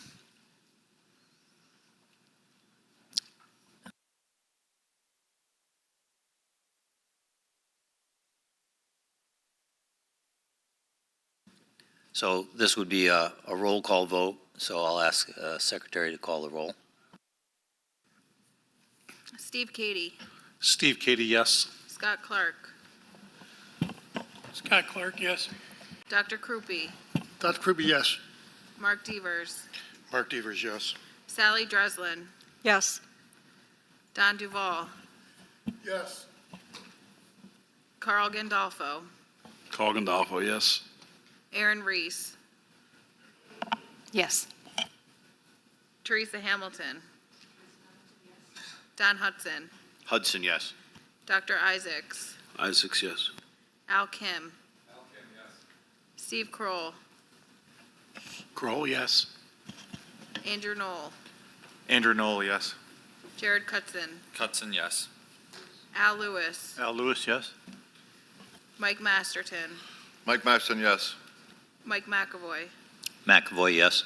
Elizabeth McGowan. McGowan, yes. Marianne Portoro. Marianne Portoro, yes. Dr. Redlener. Redlener, yes. David Simmons. Simmons, yes. Carla Simpson. Carla Simpson, yes. Christopher Smith. Christopher Smith, yes. Chad Smith. Chad Smith, yes. Sam Tonelli. Tinelli, yes. And David Violante. Violante, yes. Motion passes. Thank you. And just as a reminder, those updates will be published and the change log sent out now, but those will not take effect until July 1st.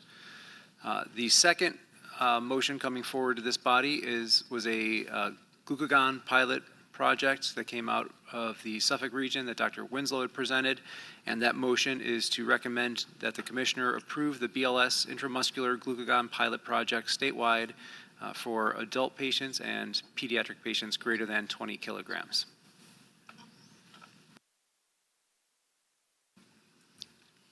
Any discussion on this motion? If not, Yes, just go ahead, Don. briefly. Once again, I'd ask the council to be very mindful about the slope that we're on with regards to expanding the EMT level of care. While I don't necessarily have a personal issue with the glucagon project, I've already fielded questions from people back home about why EMT basics can't give oral Zofran. And there have been 2 or 3 other medications that I've been quizzed about why they can't just be reduced to the EMT basic level. And my fear is always that we're going to continue down a path we've been down before where we add hours and add various things until the program for that level gets too big and onerous. And then we have providers complaining about all the extra stuff that they have to learn. Again, it's not, it's not personally directed at the concept of glucagon. It's a concern about the slope that we're on and how far we're going to go down that. I mean, we could argue that seizures are problematic and lobby for benzos for seizure patients at the BLS level. I think we just need to be really careful, and I've got to figure out now how to answer my people why they can't have Zofran, but they can have glucagon. Okay. Any other comment? If not, we'll take a roll call. Steve Katie, Steve Katie, yes. Scott Clark, Scott Clark, yes. Dr. Krupe, Dr. Krupe, yes. Mark Devers, Mark Devers, yes. Sally Dreslin, Yes. Don Duval, No. Carl Gandolfo, Carl Gandolfo, yes. Aaron Reese, Aaron Reese, yes. Teresa Hamilton, Teresa Hamilton, yes. Don Hudson, Hudson, yes. Dr. Isaacs, Isaacs, yes. Al Kim, Al Kim, yes. Steve Kroll, Kroll, yes. Andrew Knoll, Andrew Knoll, yes. Jared Cutson, Jared Cutson, yes. Al Lewis, Al Lewis, yes. Mike Masterton, William Michael Masterton, yes. Mike McAvoy, McAvoy, yes. Elizabeth McGowan, McGowan, yes. Marianne Portoro, Marion Potoro, yes. Dr. Redlener, Redlener, yes. David Simmons, Simmons, yes. Carla Simpson, Carla Simpson, yes. Christopher Smith, Christopher Smith, yes. Chad Smith, Chad Smith, yes. Sam Tinelli, Tonelli, yes. and David Violante. Violante, yes. Motion passes. Thank you. John Washko had also noted during the discussion about this that we may want to consider advocating for some better reimbursement from CMS for things like this that are actually pharmaceuticals that are fairly expensive that we would dole out at the BLS level. And so I kind of suggested we have a BLS 2 rate, which maybe we'll get them to approve. Go ahead. I think also we should look at the implication of moving something that would normally be an ALS rate to a BLS rate in overall reimbursement. Absolutely. Any other items from Med Standards? I have a question. Not for Med Standards, and that's the end of CEMAC report. Ryan has something. During the discussion about wall times, one of the things that we did ask, CEMAC asked the director to do was to ask for the outcome of FIPICS, the health planning people who we met with last year to talk about wall times. Had a very receptive meeting with them. We understand that they've taken some action and drafted a report on that. So we have CEMAC requested that the director ask for that report. As we will, and we'll pass along if we get it. May I ask a question? Steve Kroll, this might be towards you. Maybe, maybe not. It's a finance thing. Related, as you talk about reimbursement and things like that, and I will always say, please make sure, to the best of your abilities, have one voice and, try and be collaborative and know what you're asking for ahead of time so that it comes out as one message. But when we think about an ALS or a BLS call, we're talking a lot about BLS, and BLS traditionally was non-medication things. Where is that line? And when does that get crossed? He's smirking, so that's got to be that he has some thought process on this. And when does it, yeah, it's 2 EMTs, but they're giving 3 different medications to one patient, become possibly something different? So the comment that Beth made started my wheels turning. Clearly, we've taken a number of BLS modalities and made them ALS modalities. Have we, I don't know how prevalent that is as a percentage of our BLS calls at this point, but we ought to be looking at the percentage of calls that are BLS that are a medication-given call and what the medications are, and start looking at those numbers, because I think prospectively going forward, 4 baby aspirin cost you 30 cents, right? But, syringe epi costs money, and albuterol isn't free, and the nebulizer isn't free. And so I think we, BLS CPAP, the CPAP device costs money. I think that as part of our data look for the future, we should try and define where formerly exclusively ALS modalities are being used for BLS, try and quantify that. As it escalates, talk about how it affects the rate. Yes. I think it adds to our case in, upping the BLS rate if we're seeing a lot of ALS modalities that are being done in the BLS scenario. And we should be able to quantify, we should, if we know how many times we've done glucagon at a BLS level in a year, we can multiply that by the price of glucagon, and we know that that's an added, you could call it an unfunded mandate, right? Or you can just call it an added expense that's being placed on BLS that we should be calculating into rate setting going forward. So it's a really great point, Ryan. So, as I understand Medicare's fee schedule and levels of care, they're predicated on the standard of care, or the scope of practice, if you will. In our case, that would be New York State's protocol set and scope of practice. So everything that was in the ALS scope of care that we've transitioned to the BLS scope of care, that now means that those calls will end up being coded by CMS as BLS level calls, which means that the ALS agencies that are doing those are going to end up being reimbursed at a lower rate, as well as the BLS ambulance not being reimbursed for them at all, because the Medicare fee for both BLS and ALS is an all-inclusive rate. Donnie, I don't think we have any history of CMS taking things out of the scope of practice of ALS and putting them into BLS because they're in both places. And I think if it starts happening, there are people in this room that will be very aware of that, and we're going to have to, that becomes an advocacy issue. I think that's an important thing for me to take forward to advocacy at the federal level, right? Watching out for that.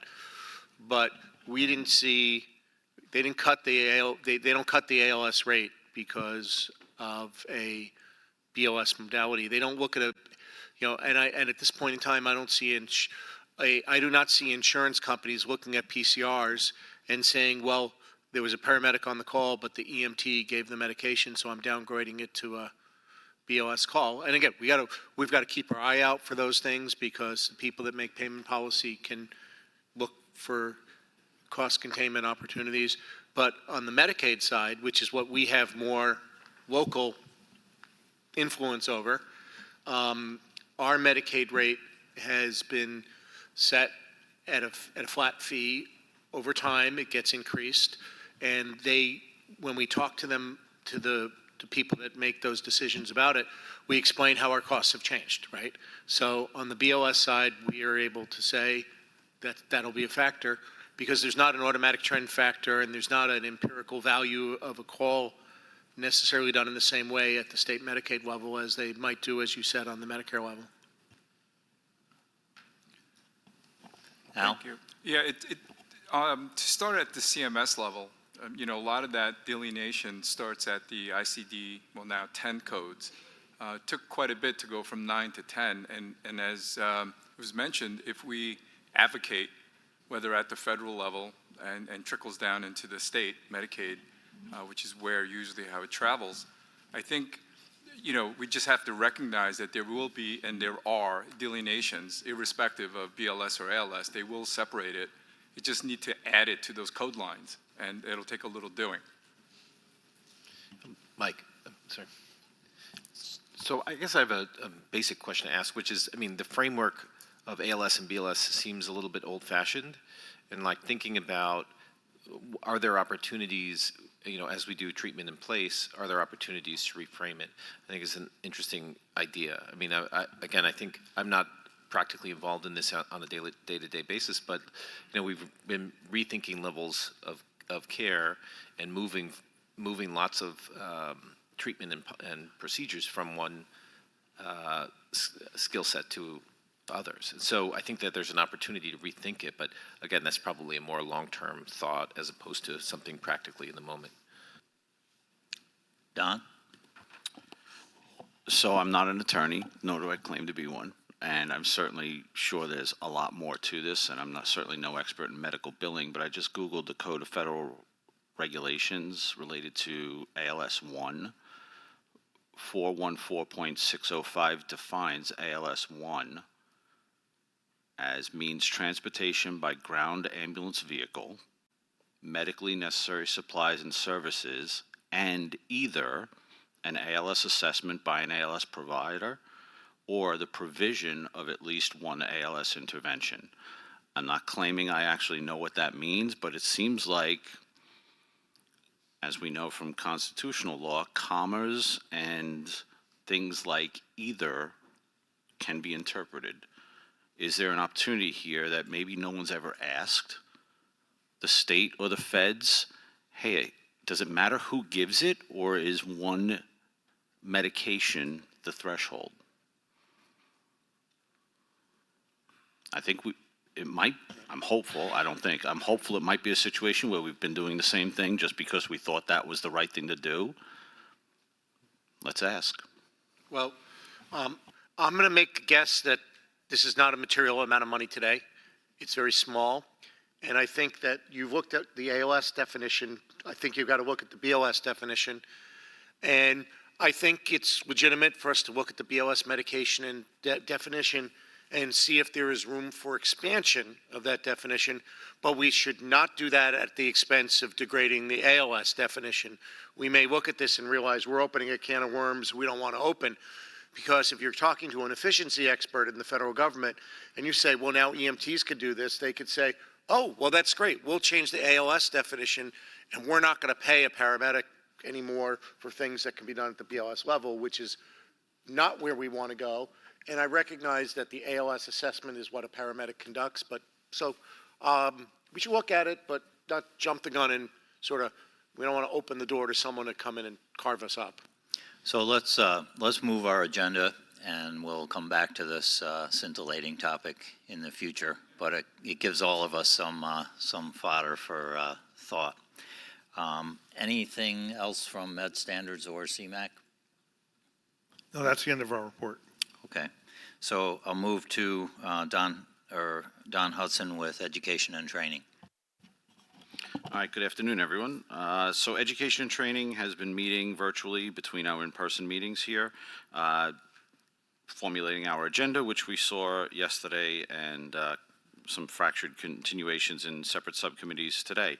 So the Training and Education Committee principally joined this time with the Finance Committee for our first ever joint meeting, as we realized that working in silos and working parallel to each other regarding EMS education funding was probably not the most efficient use of anyone's time. So that being said, the intent of that initial meeting was to start the conversations and future planning for what we're doing and where we're going, both from the EMS education aspect as well as the EMS funding related to that education aspect.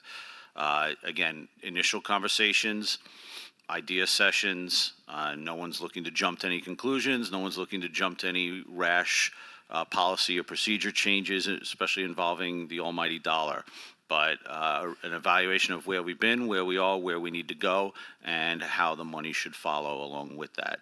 Along with those conversations, we want, as every time, everyone involved, all constituencies and, levels represented. There's no such thing as a bad idea other than the one that's not shared. And, as you know, if you think it's silly, we'll probably tell you if you're right. But we'd like you to ask the question or bring it to the table so that it can be vetted in the open. And again, there's no such thing really as a silly idea. So that was the bulk of our education and then joint finance, education and training meeting. We do have a seconded motion from education and training, which I believe if they're projected in timeout, we should be able to get up. So this seconded motion comes from education and training related particularly to the EMT original level of care in New York State, specifically the practical skills exam related to EMT originals. So I assume it's my chance to read this then. So it reads, to recommend to BEMSTAT, the Bureau of EMS and Trauma Systems, development and implementation of a pilot program for EMT certification courses that will allow for a portfolio-based psychomotor evaluation in lieu of a traditional practical skills exam. This pilot program shall include a minimum of 10, but not more than 15 sponsorships and should include requirements for students, minimal competency development, and a component of summative assessment for student skills. The pilot program shall run for no more than 12 months and shall start on or before July 1st, 2025. Any discussion on that motion? So the discussion related to that would be, or the rationale related to that would be mimicking what's done now in cooperation with the National Registry's changes to their practical skills exam to paramedic original courses here in New York State, with the cessation of that lucky Saturday, if you will, or end of course practical skills exam, incorporating serial skills assessments throughout the entirety of the program, thereby not only demonstrating true proficiency of the student, but also allowing them to gain mastery as was always intended. Mimicking that process here in a pilot program at the EMT original level to see if it's equally as productive in our outcomes. All right. Second. Carl, second?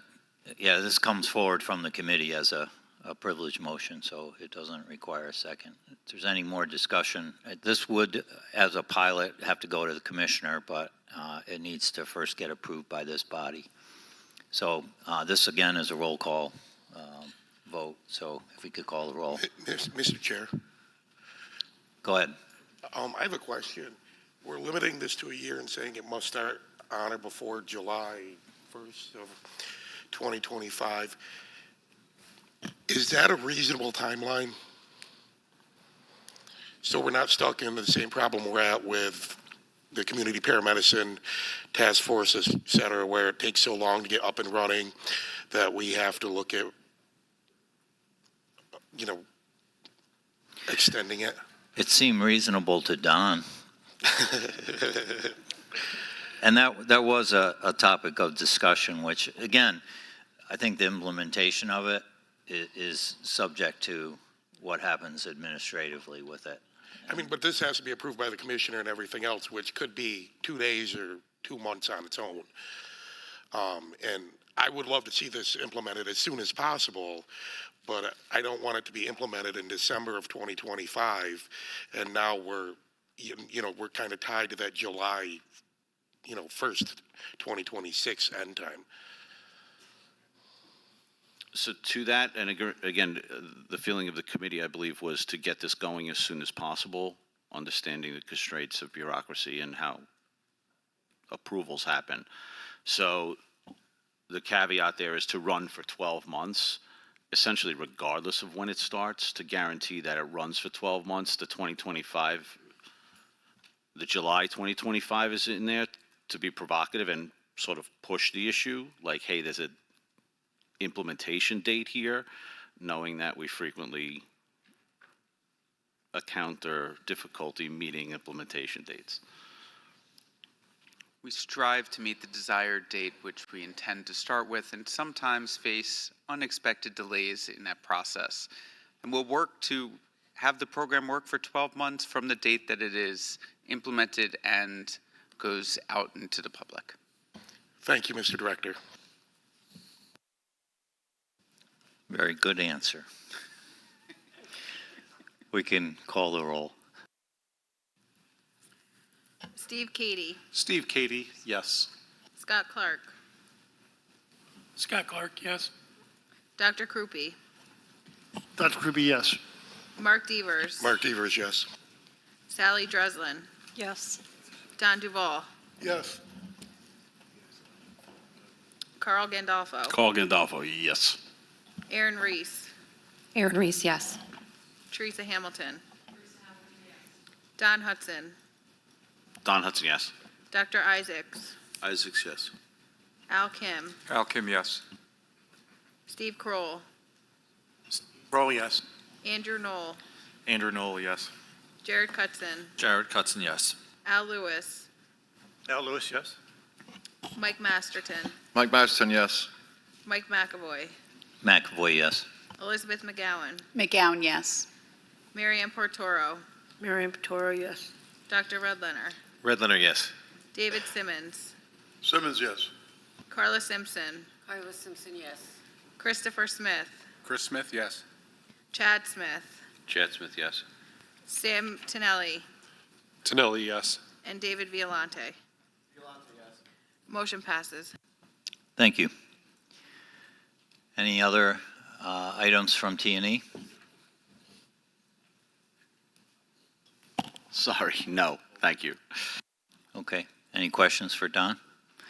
If not, we'll move to Steve Kroll and Finance. Thank you, Mike. T&E met jointly with Finance, and so a lot of really good discussion back and forth. A good portion of our meeting was focused on talking about recruitment and retention initiatives, knowing that the Division of EMS does have some budgetary ability to support some initiatives going forward. And having met with the South Carolina EMS Association between meetings, many of the SEMSCO members heard about the very successful recruitment and retention program put in place in South Carolina by the South Carolina EMS Association. So I'll mention a few of the ideas that came up here and recognize that this is for further development over time at our committee level on what things we might be able to do.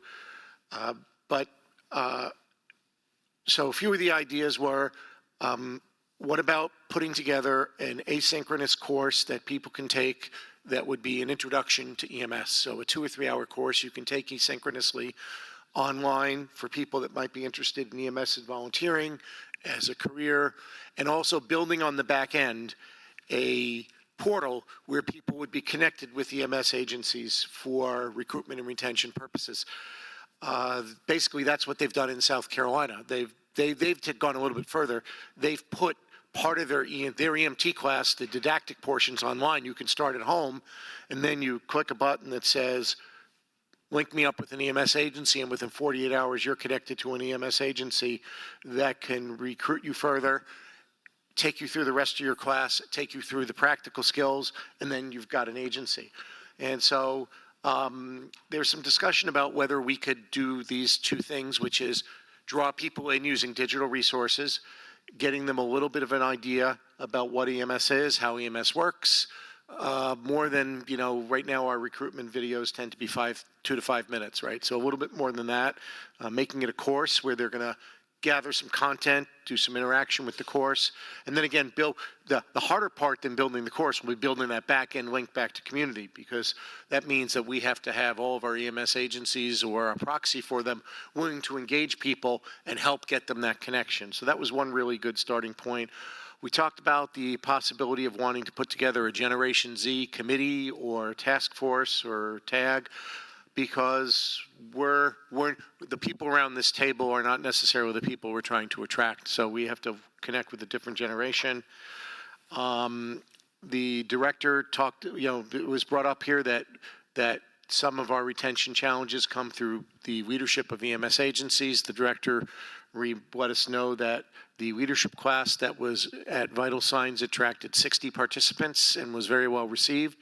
And that, end quote, we will bring it anywhere in the state, unquote. So, I would think Alexandra Bay during February, right? We could. We'll bring it anywhere, but you'll be leading that class. Okay. My sister lives up there. That's okay. So that is, there was some question about whether we could pilot in the future a model where a part of the EMT curriculum can be done online, part of the didactic. So idea being percolating. The director mentioned there's some discussion of supplemental payments for classes in rural communities where we want to do an EMT class, but we only have 6 or 8 people, and the break-even point for that class is not going to be the same as a break-even point for a class that's got 20 or 24 people in a more urban community. So maybe we need to give an advantage to those rural and course sponsors so that they can teach a smaller class. So it's a really good conversation about retention, and I think that will continue. I do want to remind everybody that the program agency contracts, when finalized, will have in it recruitment and retention monies for each region, and the REMSCOs, REMACs, and program agencies should be talking about what they want to do with that so they can hit the ground running. There will be some requirements like doing a market analysis, setting goals and objectives, sending in a quarterly report, and doing an annual analysis of your effectiveness. The annual analysis is not meant to judge whether we deserve this money. It's meant for us to learn from what worked and what didn't work. We fully expect that people are going to try things that they think will help us with recruitment and won't. And so we want to share that across the state. Hey, this that they did there worked and this didn't. So I think that's a very minimal set of report backs. It was brought up that any monies that come out through these contracts are reimbursement contracts, and so you have to have the money to spend up front. I recognize that may be a complication for regions that don't have the money sitting in the bank, and that's a complication we'll have to work through.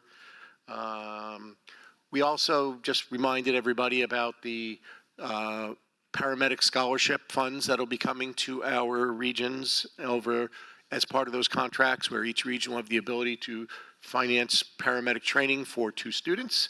And again, start thinking about how you would do that.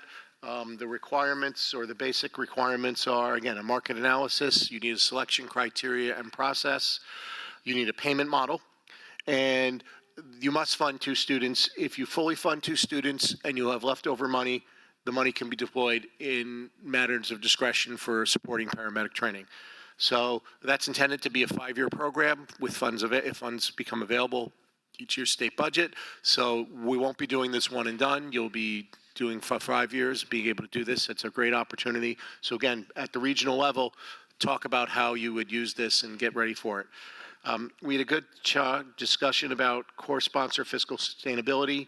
And one of the things we did not make a lot of progress on, but we need to talk about, and I just want to mention it here because I want people to think about it. We put forward as a body over the last several years a bunch of ideas for innovations in education that the state would pay for. So that's the policy statement 2308B. There are 4 programs in there that have not been tremendously well utilized. And so we do want to think about, are those the right programs? Why did they not get utilized? Is there a lack of awareness? I know here we talk about it every meeting, but is the message getting out at home? But are they too clunky? Are they the wrong ideas? And more importantly, what will work? I think that the division has been really flexible in trying to deliver payment for opportunities that we think will help us with recruitment and retention.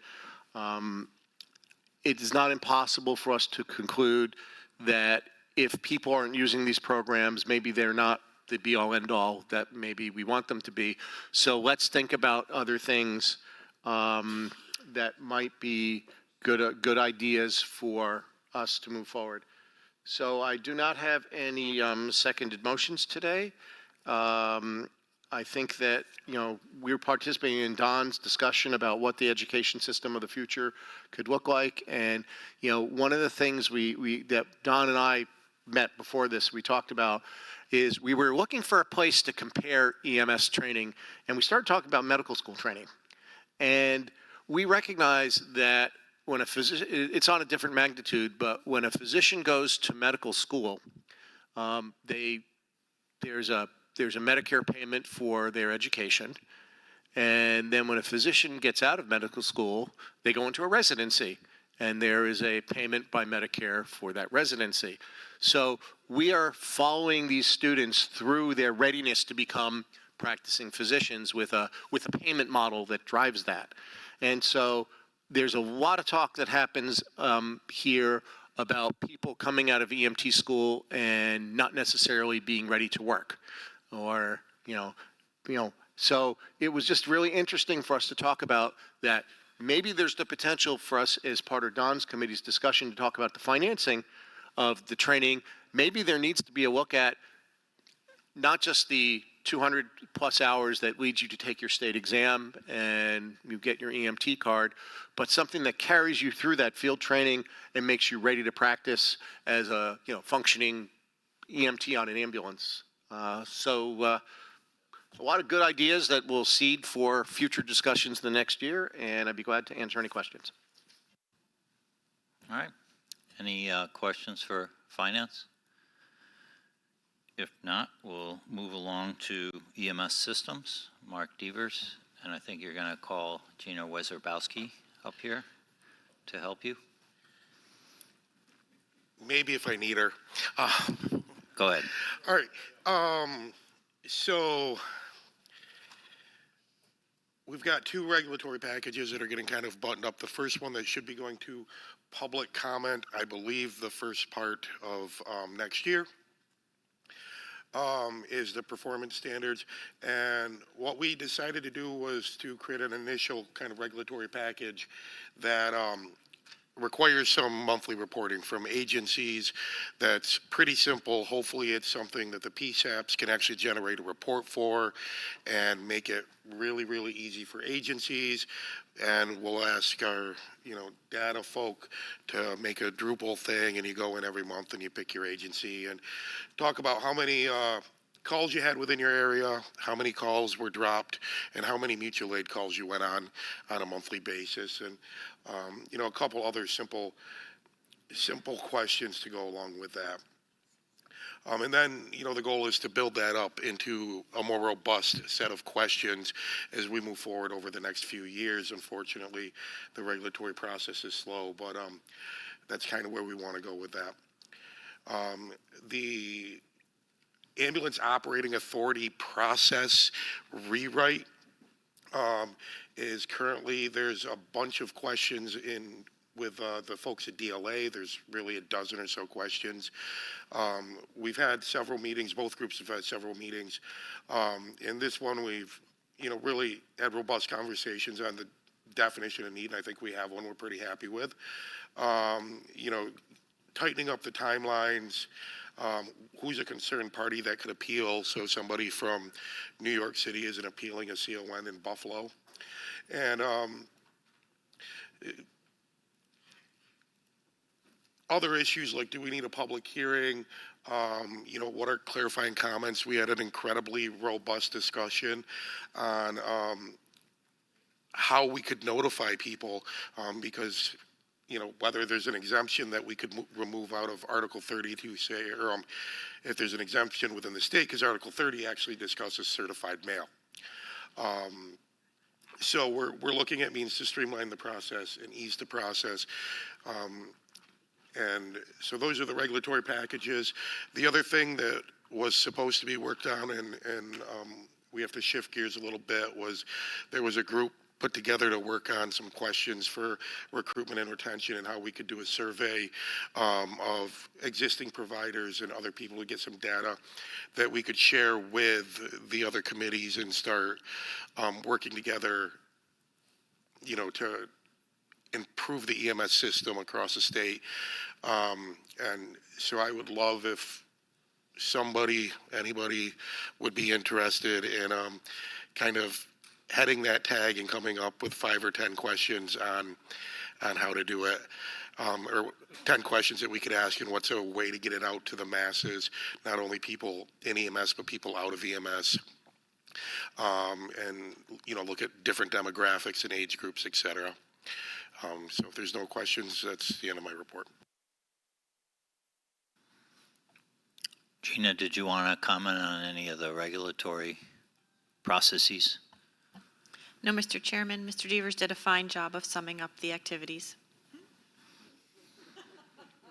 That's a good vote. Thank you. Any questions for systems? If not, we'll move on to Al Lewis and legislative. And I would note that Al is keeping his fingers crossed that his replacement is vetted by February. And if that is the case, then this will be Al's last meeting of some 45 years of attending here. So definitely you deserve a round of applause for all your service.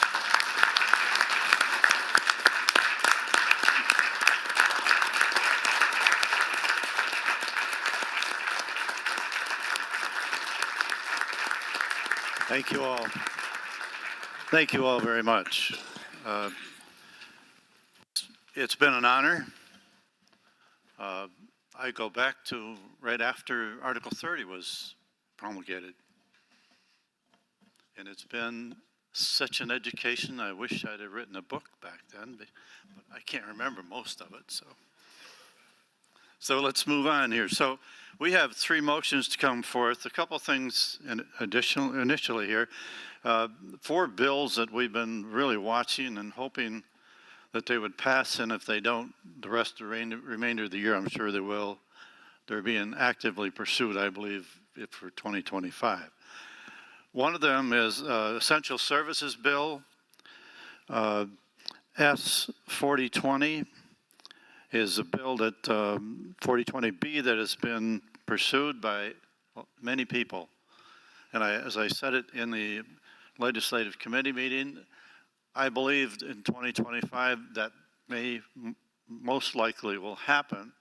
I think the devil's in the details, and I think that so many good people are working on this, but it's just so important for those of us that are involved in the system to stay tuned and watch the details, because communities are concerned about costs being burdened. They'd be burdened with costs that they can't afford. So I think that's part of the issue, but if we all work together, I'm hoping we come out with a good product. The second bill is income tax credit bill, which we've been advocating for. It's S7286 and Martinez A7524.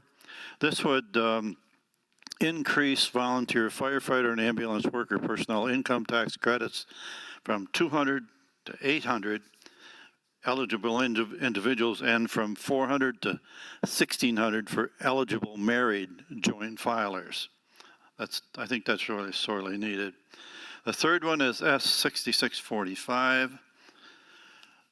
We've been looking for this for a while. It's, as most of you know that are in the fire service, fire department, fire trucks and equipment have an exemption on throughways if there's an emergency.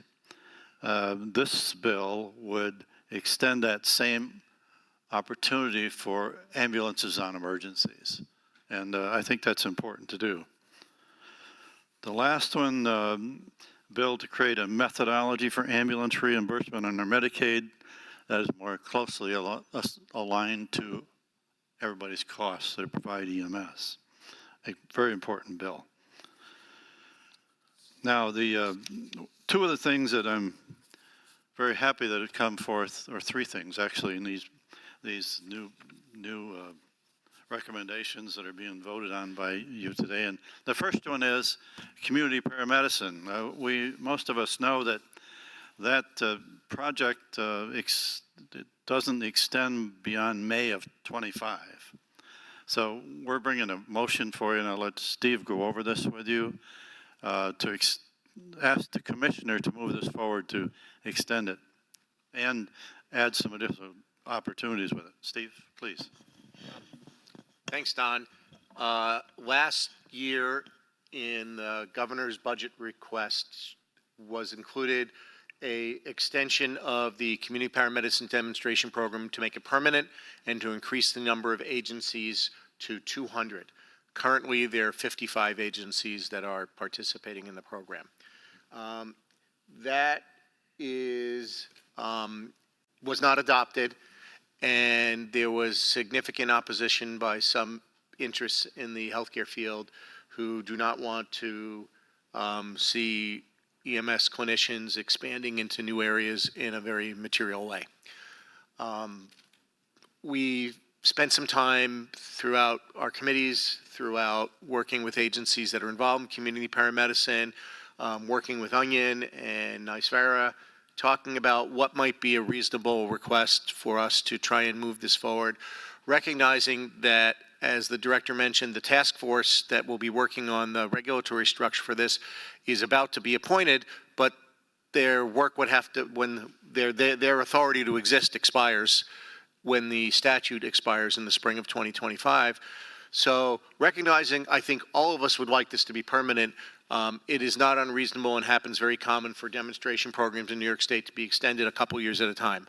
So we're going to ask, we're going to write to the commissioner and ask him to put forth a 2-year extension. In addition, rather than say, and we still want you to put 200 agencies out there, which just was too big to make it through the legislative process last year, we'd like to request that new programs be allowed to substitute for currently approved programs that are no longer active. Of those 55 programs, some of those programs are no longer functioning. So there's an empty spot. So that would allow the Bureau to open up some empty spots to new programs. In addition, right now you're locked into the way your program the way the program was approved at its inception. You can't change anything. So, for example, if you were approved to give vaccinations, which some agencies did during the COVID pandemic, but that's all you were approved for, you can't now say, well, we're a community paramedic agency, we would like to be involved in post-hospital discharge follow-up with a hospital partner, because you can't change what you're doing. So we're asking that if you're in the program, you be allowed to change what you're doing as long as it stays within the scope of practice of our profession. So this comes really from the Innovation Subcommittee. Dr. Ed Leonard led a discussion of this. He forwarded that committee forwarded this idea onto legislation. So it's gone through our process, and really today we're just asking for if this is the right approach, and if so, for SEMSCO to approve it, and we'll send that to the commissioner and ask him to work towards this inside the state budget process and the work he does. So we'll answer any questions anybody has regarding this community paramedicine bill. So that comes forward as a seconded motion from legislative. Yes. Any discussion, further discussion? If not, Just one. Go ahead, When Steve. does the current expire? May of May 10th. 2025, May 10th.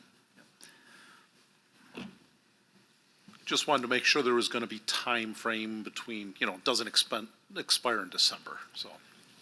So just a point of clarification too. So there's a difference also between extenders, what we have heard discussed today, and that would just extend what the current pilot project is. Some of you might be familiar with a pilot project called, what was the name again? Oh yeah, the CME pilot project that went along for, I believe, about 20 years. Yeah, that was then validated and now is a program.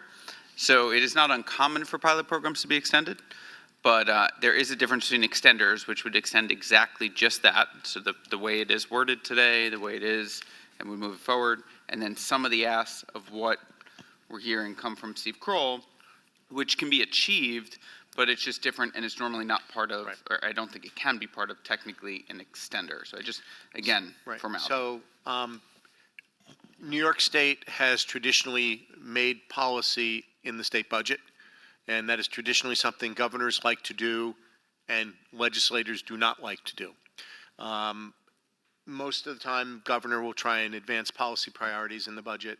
And so it would not be uncommon for this to be put in the budget. And the legislature has to decide, are we only doing things that have to be done, or do we want to debate policy issues after the budget is done in the policy session? Last year, the legislature stripped many of the things that we were interested in EMS out of the governor's budget because they were policy decisions, not spending decisions. So it's very possible, I mean, who knows how the dynamic will work this year, but it's possible that the extender will get done because it has to, and it's very common in the budget for them to have just a list of extenders, many, many things that are, need to be pushed out longer. And it is possible that the other pieces of it might be handled in the regular legislative session where a bill would be introduced by a member of the legislature to do it. But you never really know. Each legislature is unique and chooses its priorities as to how much they want to collaborate on the governor's agenda and how much they want to have control of it as their agenda. So. Okay. This is not a roll call vote, so we can call the vote. Anyone in favor of this motion, please raise your hand. And any opposed, the same sign. Any abstentions? Motion carries unanimously. The next motion is new to this body. It comes with a second in motion. It's a recommendation, and I'll let Steve talk about this. Also is Senate Bill S9926. Steve? So we also would like to send a letter from the SEMSCO to the Commissioner of Health requesting that any healthcare stability funds resulting from the managed care organization tax that was approved last year, or actually earlier this year, include funding for EMS sustainability initiatives. The state legislature passed and the governor signed into law, it's Public Health Law 2807-FF, a decision that New York State was going to tax the monies that go to managed care plans and incorporate them into the Medicaid program to be matched by the federal government. So the Medicaid program is a state-federal partnership. What happens in the Medicaid program is the state basically allocates an amount of money, metaphorically sends it to Washington, and Washington doubles it and sends it back. And states have been very creative in finding ways to be able to increase the amount of money they send to Washington so they can increase the amount of money they get back. And so one of the ways is doing a tax. So there are numerous taxes on hospitals and nursing homes already occurring in our state. This is a new idea, and this would be basically taxing the managed care premiums to get more money back. There is the potential for this to bring large amounts of new Medicaid dollars to New York State. And the intent is to create a healthcare stability fund. There are many needs for money to stabilize the New York healthcare system. Certainly, the hospital system has many institutions that have real sustainability problems, and the state has been working hard to help fix the hospital system. So I have no doubt that the beneficiary of the majority of the money in a healthcare stability fund would be the hospital system. However, to help us be sustainable as organizations that are so much smaller than hospitals would not take a tremendous amount of money when compared to, a big academic medical center that has thousands of employees and $1 billion budget. So basically, we want to ask the commissioner that when the Department of Health figures out how these monies, should they arrive, are going to be spent, that they could spend some of it in helping us improve the stability and the sustainability of EMS, since our problems are every bit as severe as those of the hospital field. So we think that if we suggest to the commissioner it's a good idea, he can put it on his list and think about how he might be able to send some of it to the EMS field. Thank you. Any discussion on this motion? If not, all in favor signify by raising your hand. Any opposed, the same sign. Any abstentions? This motion carries unanimously. Thank you.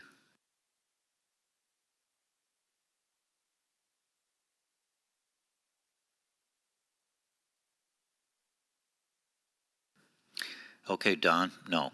Al?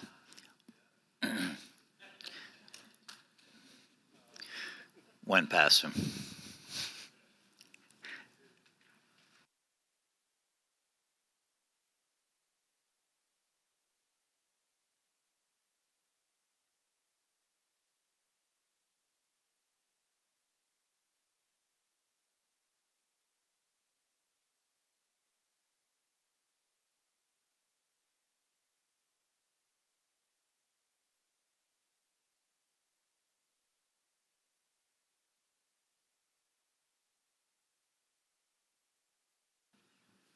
Apparently it's not going to come up to you.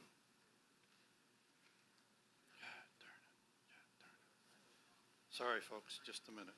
We had it here.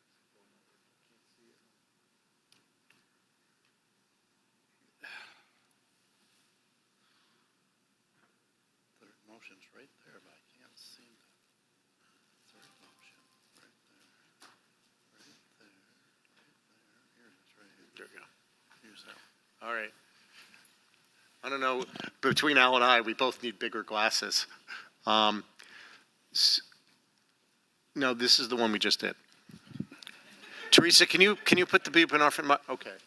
All right. Okay. So can somebody who's closer with good eyesight read the motion, and then Al can talk about it? You could read the one you just put up and see if anyone recognizes it. Sure, I'll I read had to it. read mine, read yours, Steve. So we recommend the New York State EMS Council support Senate Bill S9926, which seeks to amend the New York State Public Health Law 3551 Subdivision 2 to allow advanced emergency medical technicians to order certain controlled substances for use by a person with a substance use disorder to relieve acute withdrawal symptoms. So, want me to comment on it? So, we had a pretty good discussion at the committee level about the use of buprenorphine for EMS to help people going through substance abuse withdrawal. We recognize that that is still working its way through the regulatory process, and that the SEMAC has addressed this and already had a conversation about this and being in favor of doing this. But this bill would make clear that the advanced emergency medical technician would be able to do this. And Dr. Daly has just come to I didn't realize Dr. Daly was sitting behind me. I would ask that we let Dr. Daly describe this because he's really been one of the driving factors in this discussion. As many of you have heard from me before, the biggest challenge that we have right now in terms of moving buprenorphine for the treatment of withdrawal symptoms from opioids is actually public health law. Right now, in Article 35, subsection 51, et cetera, the only people who are allowed to administer buprenorphine are either prescribers or registered nurses. The unfortunate thing with public health law is the way the definitions are set, that paramedic does not exist as an option to use as a word to substitute in here, because that doesn't exist as a single definition in either Article 30 or Article 35. Currently in Article 35, EMS providers that are advanced EMT, critical care, and paramedic are allowed to prescribe or allowed to administer other controls. This just actually sets a stable floor to allow us to move it to paramedic. We have a protocol in place, which you all actually approved 2 years ago, that will allow us to have a opioid withdrawal symptoms protocol involving buprenorphine as soon as we have legislative change to allow it. So this is just allowing what has already been approved by the commissioner because of change needed in public health law. All right. Are Any there any questions discussion? for anybody? I'm sorry, sir. Yeah. If not, then all in favor of this motion signify by raising your hands. And any opposed? Same sign. Any abstentions? This motion carries unanimously. Thank you. Thank you very much. Any other items from legislative? We have finished our report. Thank you very much. Okay. Thank you. We'll move on to Andrew Knoll and safety. Thanks, Chairman McAvoy. First, just want to welcome a new committee member that joined the committee over the week, Jared Waffle, so welcome. We completed the mental health tag in our last SEMSCO meeting in September that was presented to the entire group. Carl is reconvening the team to start on the next phase of that project, so we look forward to seeing what they develop here, following more along the lines of peer support and working through definitions of that. We're rekindled the policy 0013, which is operation of emergency medical services of vehicles. Jim, Neri, and I have been working on that, so if anyone's interested, please let us know, but our goal is to hopefully have the document set for May's meeting. We continue to work on our all hazards response plan. In the last meeting, committee meeting, Rich gave us a in-depth tabletop that we're looking to potentially bring to the SEMSCO in potentially September of 2025, but also continuing to work on the survey that will hopefully be completed by the end of next week. We'll get that off to Gina for a quick review and then out through the program agencies, county emergency managers, and everything else to send it far and wide to ensure that, one, that they have a plan or don't have a plan so that we can know. And then two, so that will be the first part of the survey. And then if they decide they want to answer 10 to 15 more questions, they can click yes. It will take them to another set, and we'll ask some more in-depth questions about what policies they have, and if they'd be willing to share the policies and to send us those policies so that we can review, so we don't have to reinvent the wheel for the guidance document to get out to everybody. And then lastly, we continue to work, Dr. Isaacs brought up about a statewide restraint policy or guidance document. We continue to work on that. We had our first meeting 2 weeks ago. We have a timeline to have a rough draft submitted for February, so we'll continue to work on that over the next couple weeks to get the draft in and to get it sent for review if we can get that done in time. Dr. Isaacs, do you have anything else you want to add on that? Just the other component will be the training that'll accompany it. So, thank you. So now we'll pass it on to Don Hudson, training. Thank you. And then lastly, Alchem is graciously sharing a tag for us relating to moving, lifting, and stretcher operations. Something that Al came and talked to me about a year ago, and something that we're going to get initiated at the end of this year. So Al has a team that he's put together. But again, if anyone's interested in working that, just please either reach out to me or Al. We'll get you in contact and have you guys work. End of my report. All right. Any questions for safety? If not, we'll move to incoming chair David Violante and the quality metrics. Thank you, outgoing Chair McAvoy. Appreciate that. I will do my best to maintain some kind of modicum of humor in trying to emulate you in some way, shape, or form as a leader here that I appreciate. The web page is being finally updated with the NEMSCO measures for cardiac and airway measures. In terms of regulations updates of the committee, we're finalizing the policy tag 12020304, which is related to EPCRs moving from policy to regulation. And one of the final components we had looked at was a definition of when documentation needs to be completed. We came up with a definition that a PCR shall be completed each time an organized pre-hospital service given a DOH agency code is dispatched for any type of response. There are some minor components that remain, and we're working with Gina from the state to finalize that and move that forward. The next one is the performance standards for quality improvement that's being worked on by the team, and again also with Gina.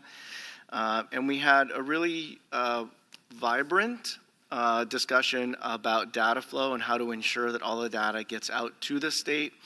and that there are several components of why that data may not get there, from actually inputting the data to the PCR by providers, vendors coding the data actually getting to the state, and then ensuring that all charts get to the state that are sent up, period. And so we're working with Maya Dorsett to do a root cause analysis of why data isn't flowing, in addition to a team from data informatics and the vendors of our EPCR platforms. So we'll be working on that and be able to report that out at next meetings. As a reminder, with that still, agencies are able to do their own reports and run their own QI, where some of these issues then pop up. And why we're looking to address this is that that data isn't necessarily there for program agencies, regions, and the state in the same way that it is for the agency. Agencies still have the ability to look at their own data and do this. We had a quality improvement education course at the Vital Signs Conference that went very, very well, got a lot of great feedback. There were a number of people there, a bunch of people there.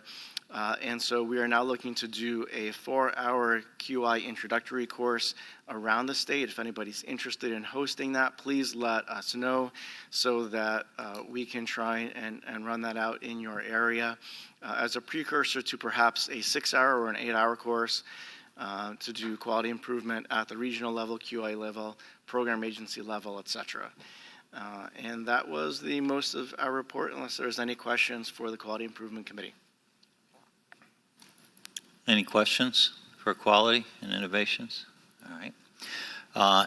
I'm not sure if it's because of meetings that have occurred, but the crisis stabilization colleagues have come to listen to Dr. Redlener do his presentation. You want to talk about your committee, and then maybe we can have our colleagues. Oh, Yeah, sure. they no left. problem. Maybe I'll There's start a with something crisis else. There's a I'll crisis start with something else outside. until Ryan gets back. So I'm reporting out for the Innovations and Research Committee. We have one forwarded motion to come to this committee, and that forwarded motion is related to our previous work with essential services. As most people know, we've been working on kind of a document that states what essential services is.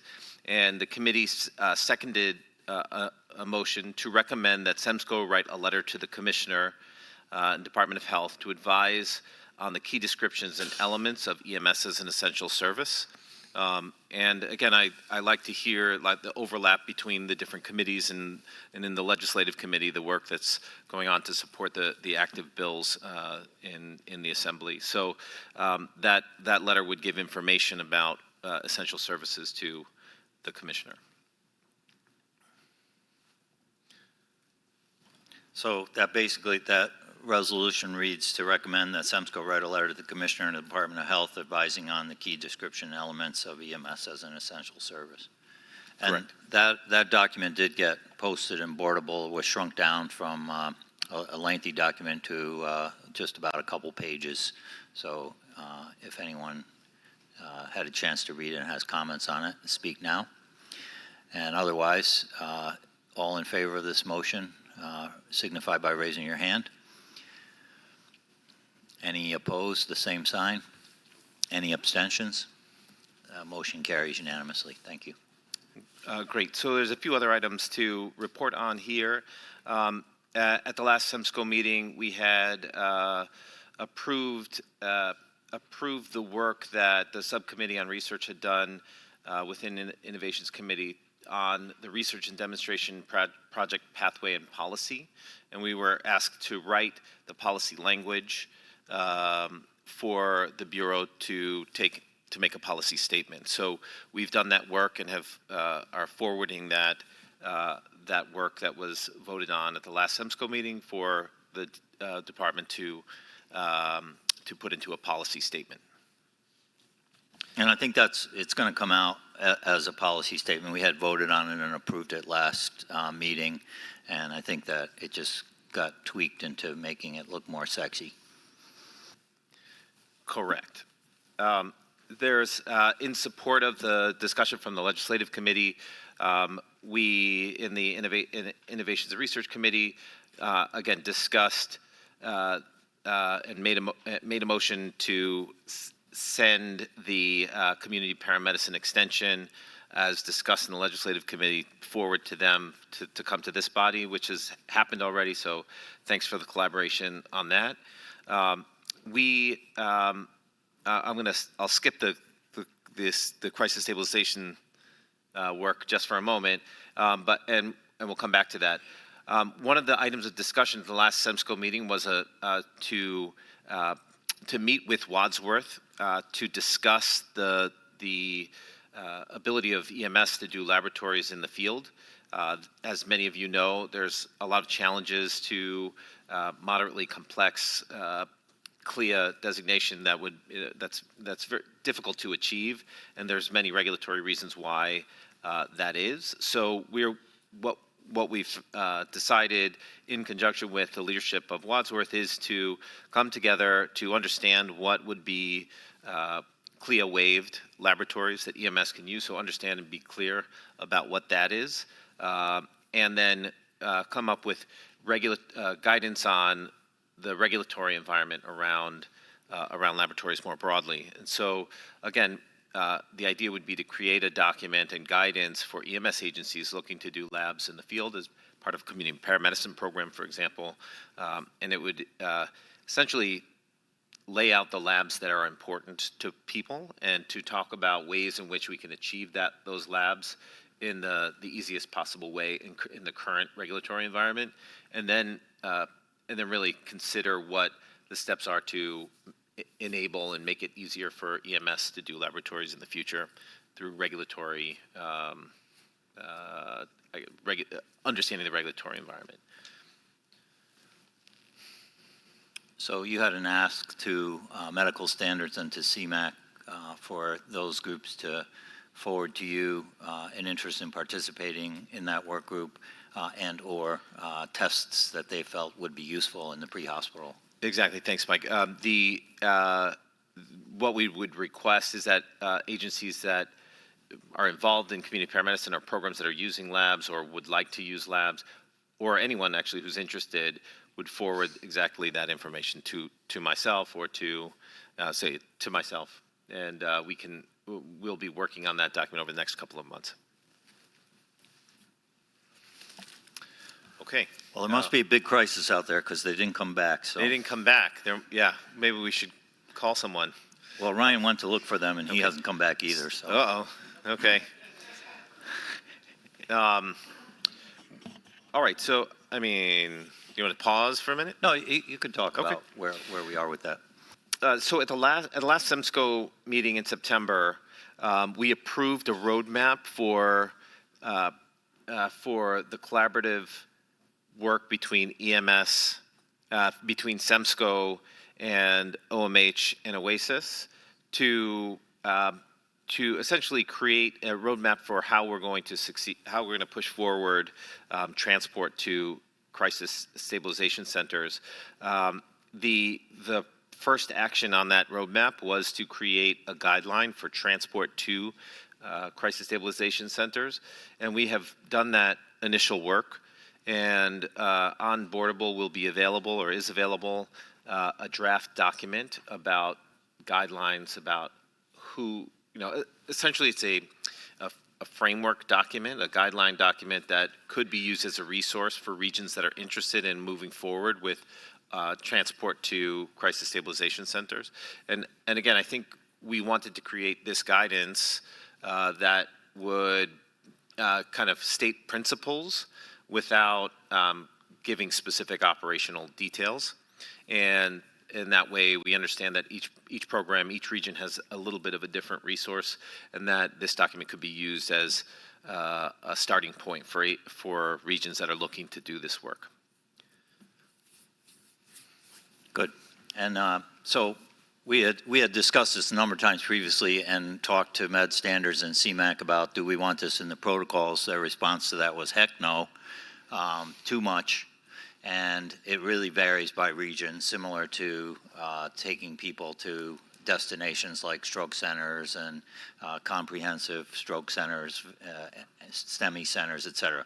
So this will be good guidance for each region as it gets the crisis stabilization centers or the intensive crisis stabilization centers who can go there. And that's going to vary from place to place. So that's a great resource. Thank you. Thanks. And that's, if there's no other question, I'll open it up for questions or comments, but those are the items that we wanted to report here at SEMSCO. All right. Thank you.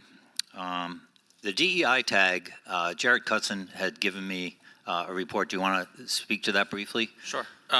So a draft report has been developed. It's been shared with Dr. Raybridge, Director Greenberg, Chairman McAvoy, and so we will have that ready to share with the rest of this group. We didn't have it in time for this meeting, but it'll be ready for the February meeting with the recommendations from the group that has looked at the data that was collected over the last year.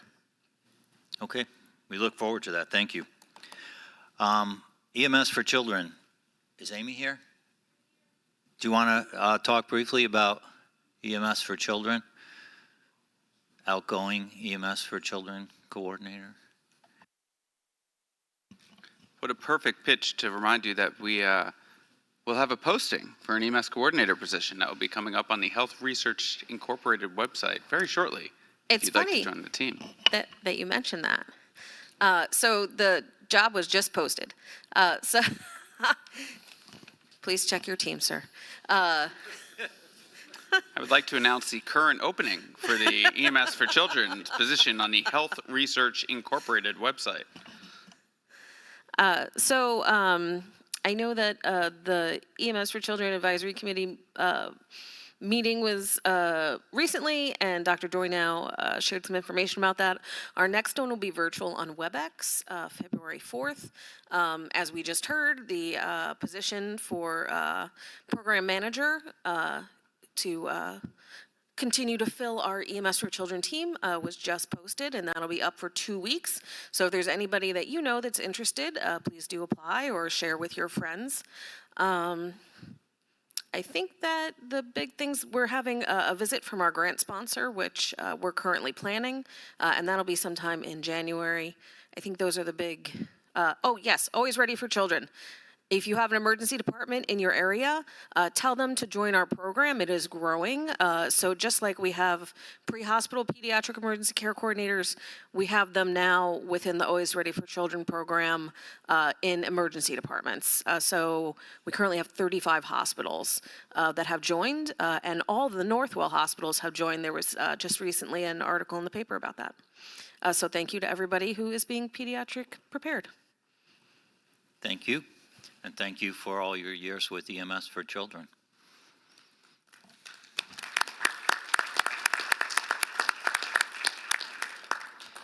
Does anyone have anything from STAC? I have not heard from them, which is probably a good thing.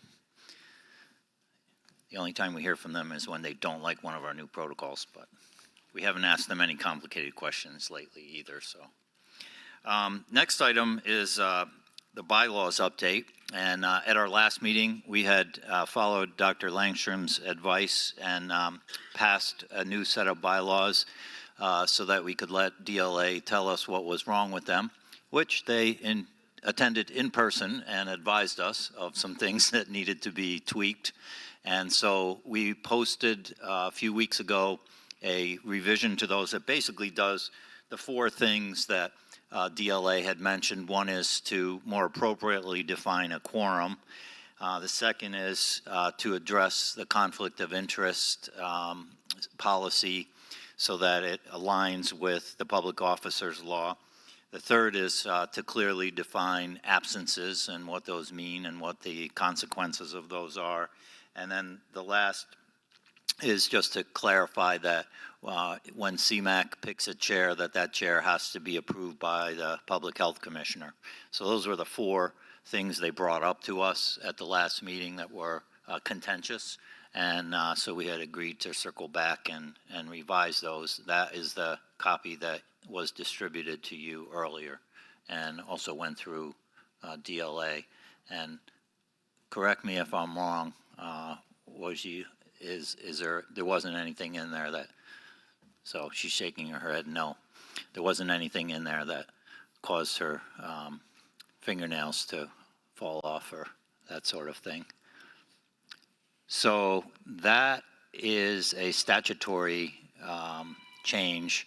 So if there's any discussion on those, I would entertain that. And if not, then we can take a roll call vote. Microphone. Microphone. Doc, if you don't mind, can you use the microphone? Your microphone is Use the off. microphone.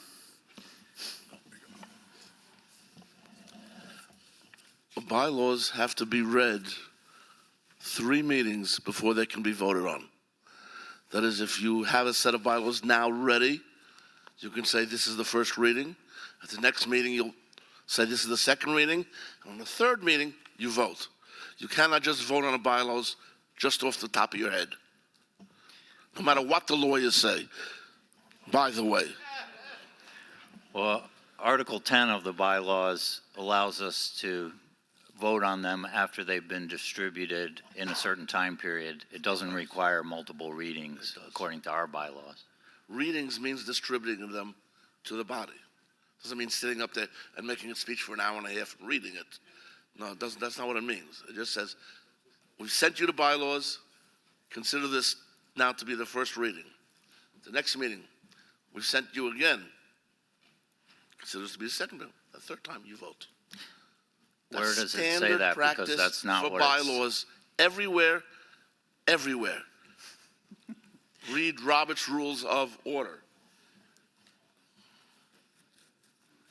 That's all. Okay.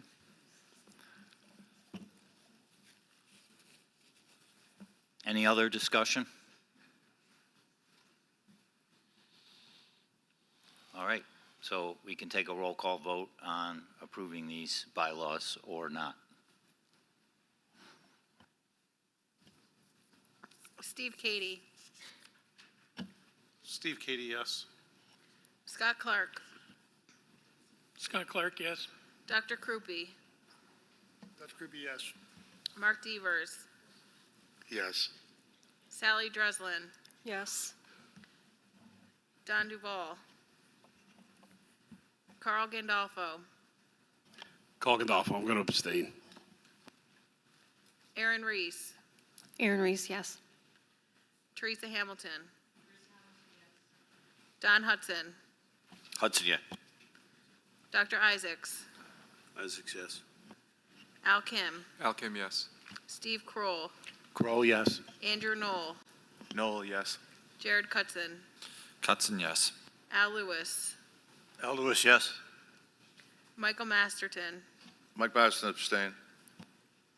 Mike McAvoy, McAvoy, yes. Elizabeth McGowan, Elizabeth McGowan, yes. Marianne Portoro, Marion Petoro, yes. Dr. Redlener, Redlener, yes. David Simmons, Simmons, yes. Carla Simpson, Carla Simpson, yes. Christopher Smith, Chris Smith, yes. Chad Smith, Chad Smith, yes. Sam Tinelli, Tonelli, yes. and David Violante. Motion passes. Okay, thank you. I had included on the agenda the fire districts of the state of New York who was not able to make our last meeting. He intimated that he may be coming to this meeting. You've already seen that correspondence, and he's not here, so we'll proceed to the next item, which is the update from the Rural Ambulance Task Force. And I believe Ryan said that that will be coming out at some point in the near future, once it clears all the formatting hurdles, et cetera. Correct? Yes. Okay. Any new business? If not, hearing no new business, summary of meetings for next year, changing the February 1 to February 26th and 27th here in Troy. The May meeting, May 6th and 7th in Saratoga Springs. the September meeting, September 9 and 10, here in Troy, and the December meeting, December 9 and 10, also here in Troy. And yes. Yeah. We'll send them out by email. In fact, I'll send them out to the entire boardable list. So. Any other business for the council? Mike, you may want to mention the February days are actually Wednesday, Thursday, not Tuesday, Wednesday. Right. February is Wednesday and Thursday and not Tuesday and Wednesday. So if you come here on Tuesday for the committee meetings, you'll be sitting with the program agencies, which might be interesting. So, all right. Thank you all for coming. Thanks for everything you do. And we'll take a motion to adjourn. I'll make that motion. Okay. Thank you. Safe travels.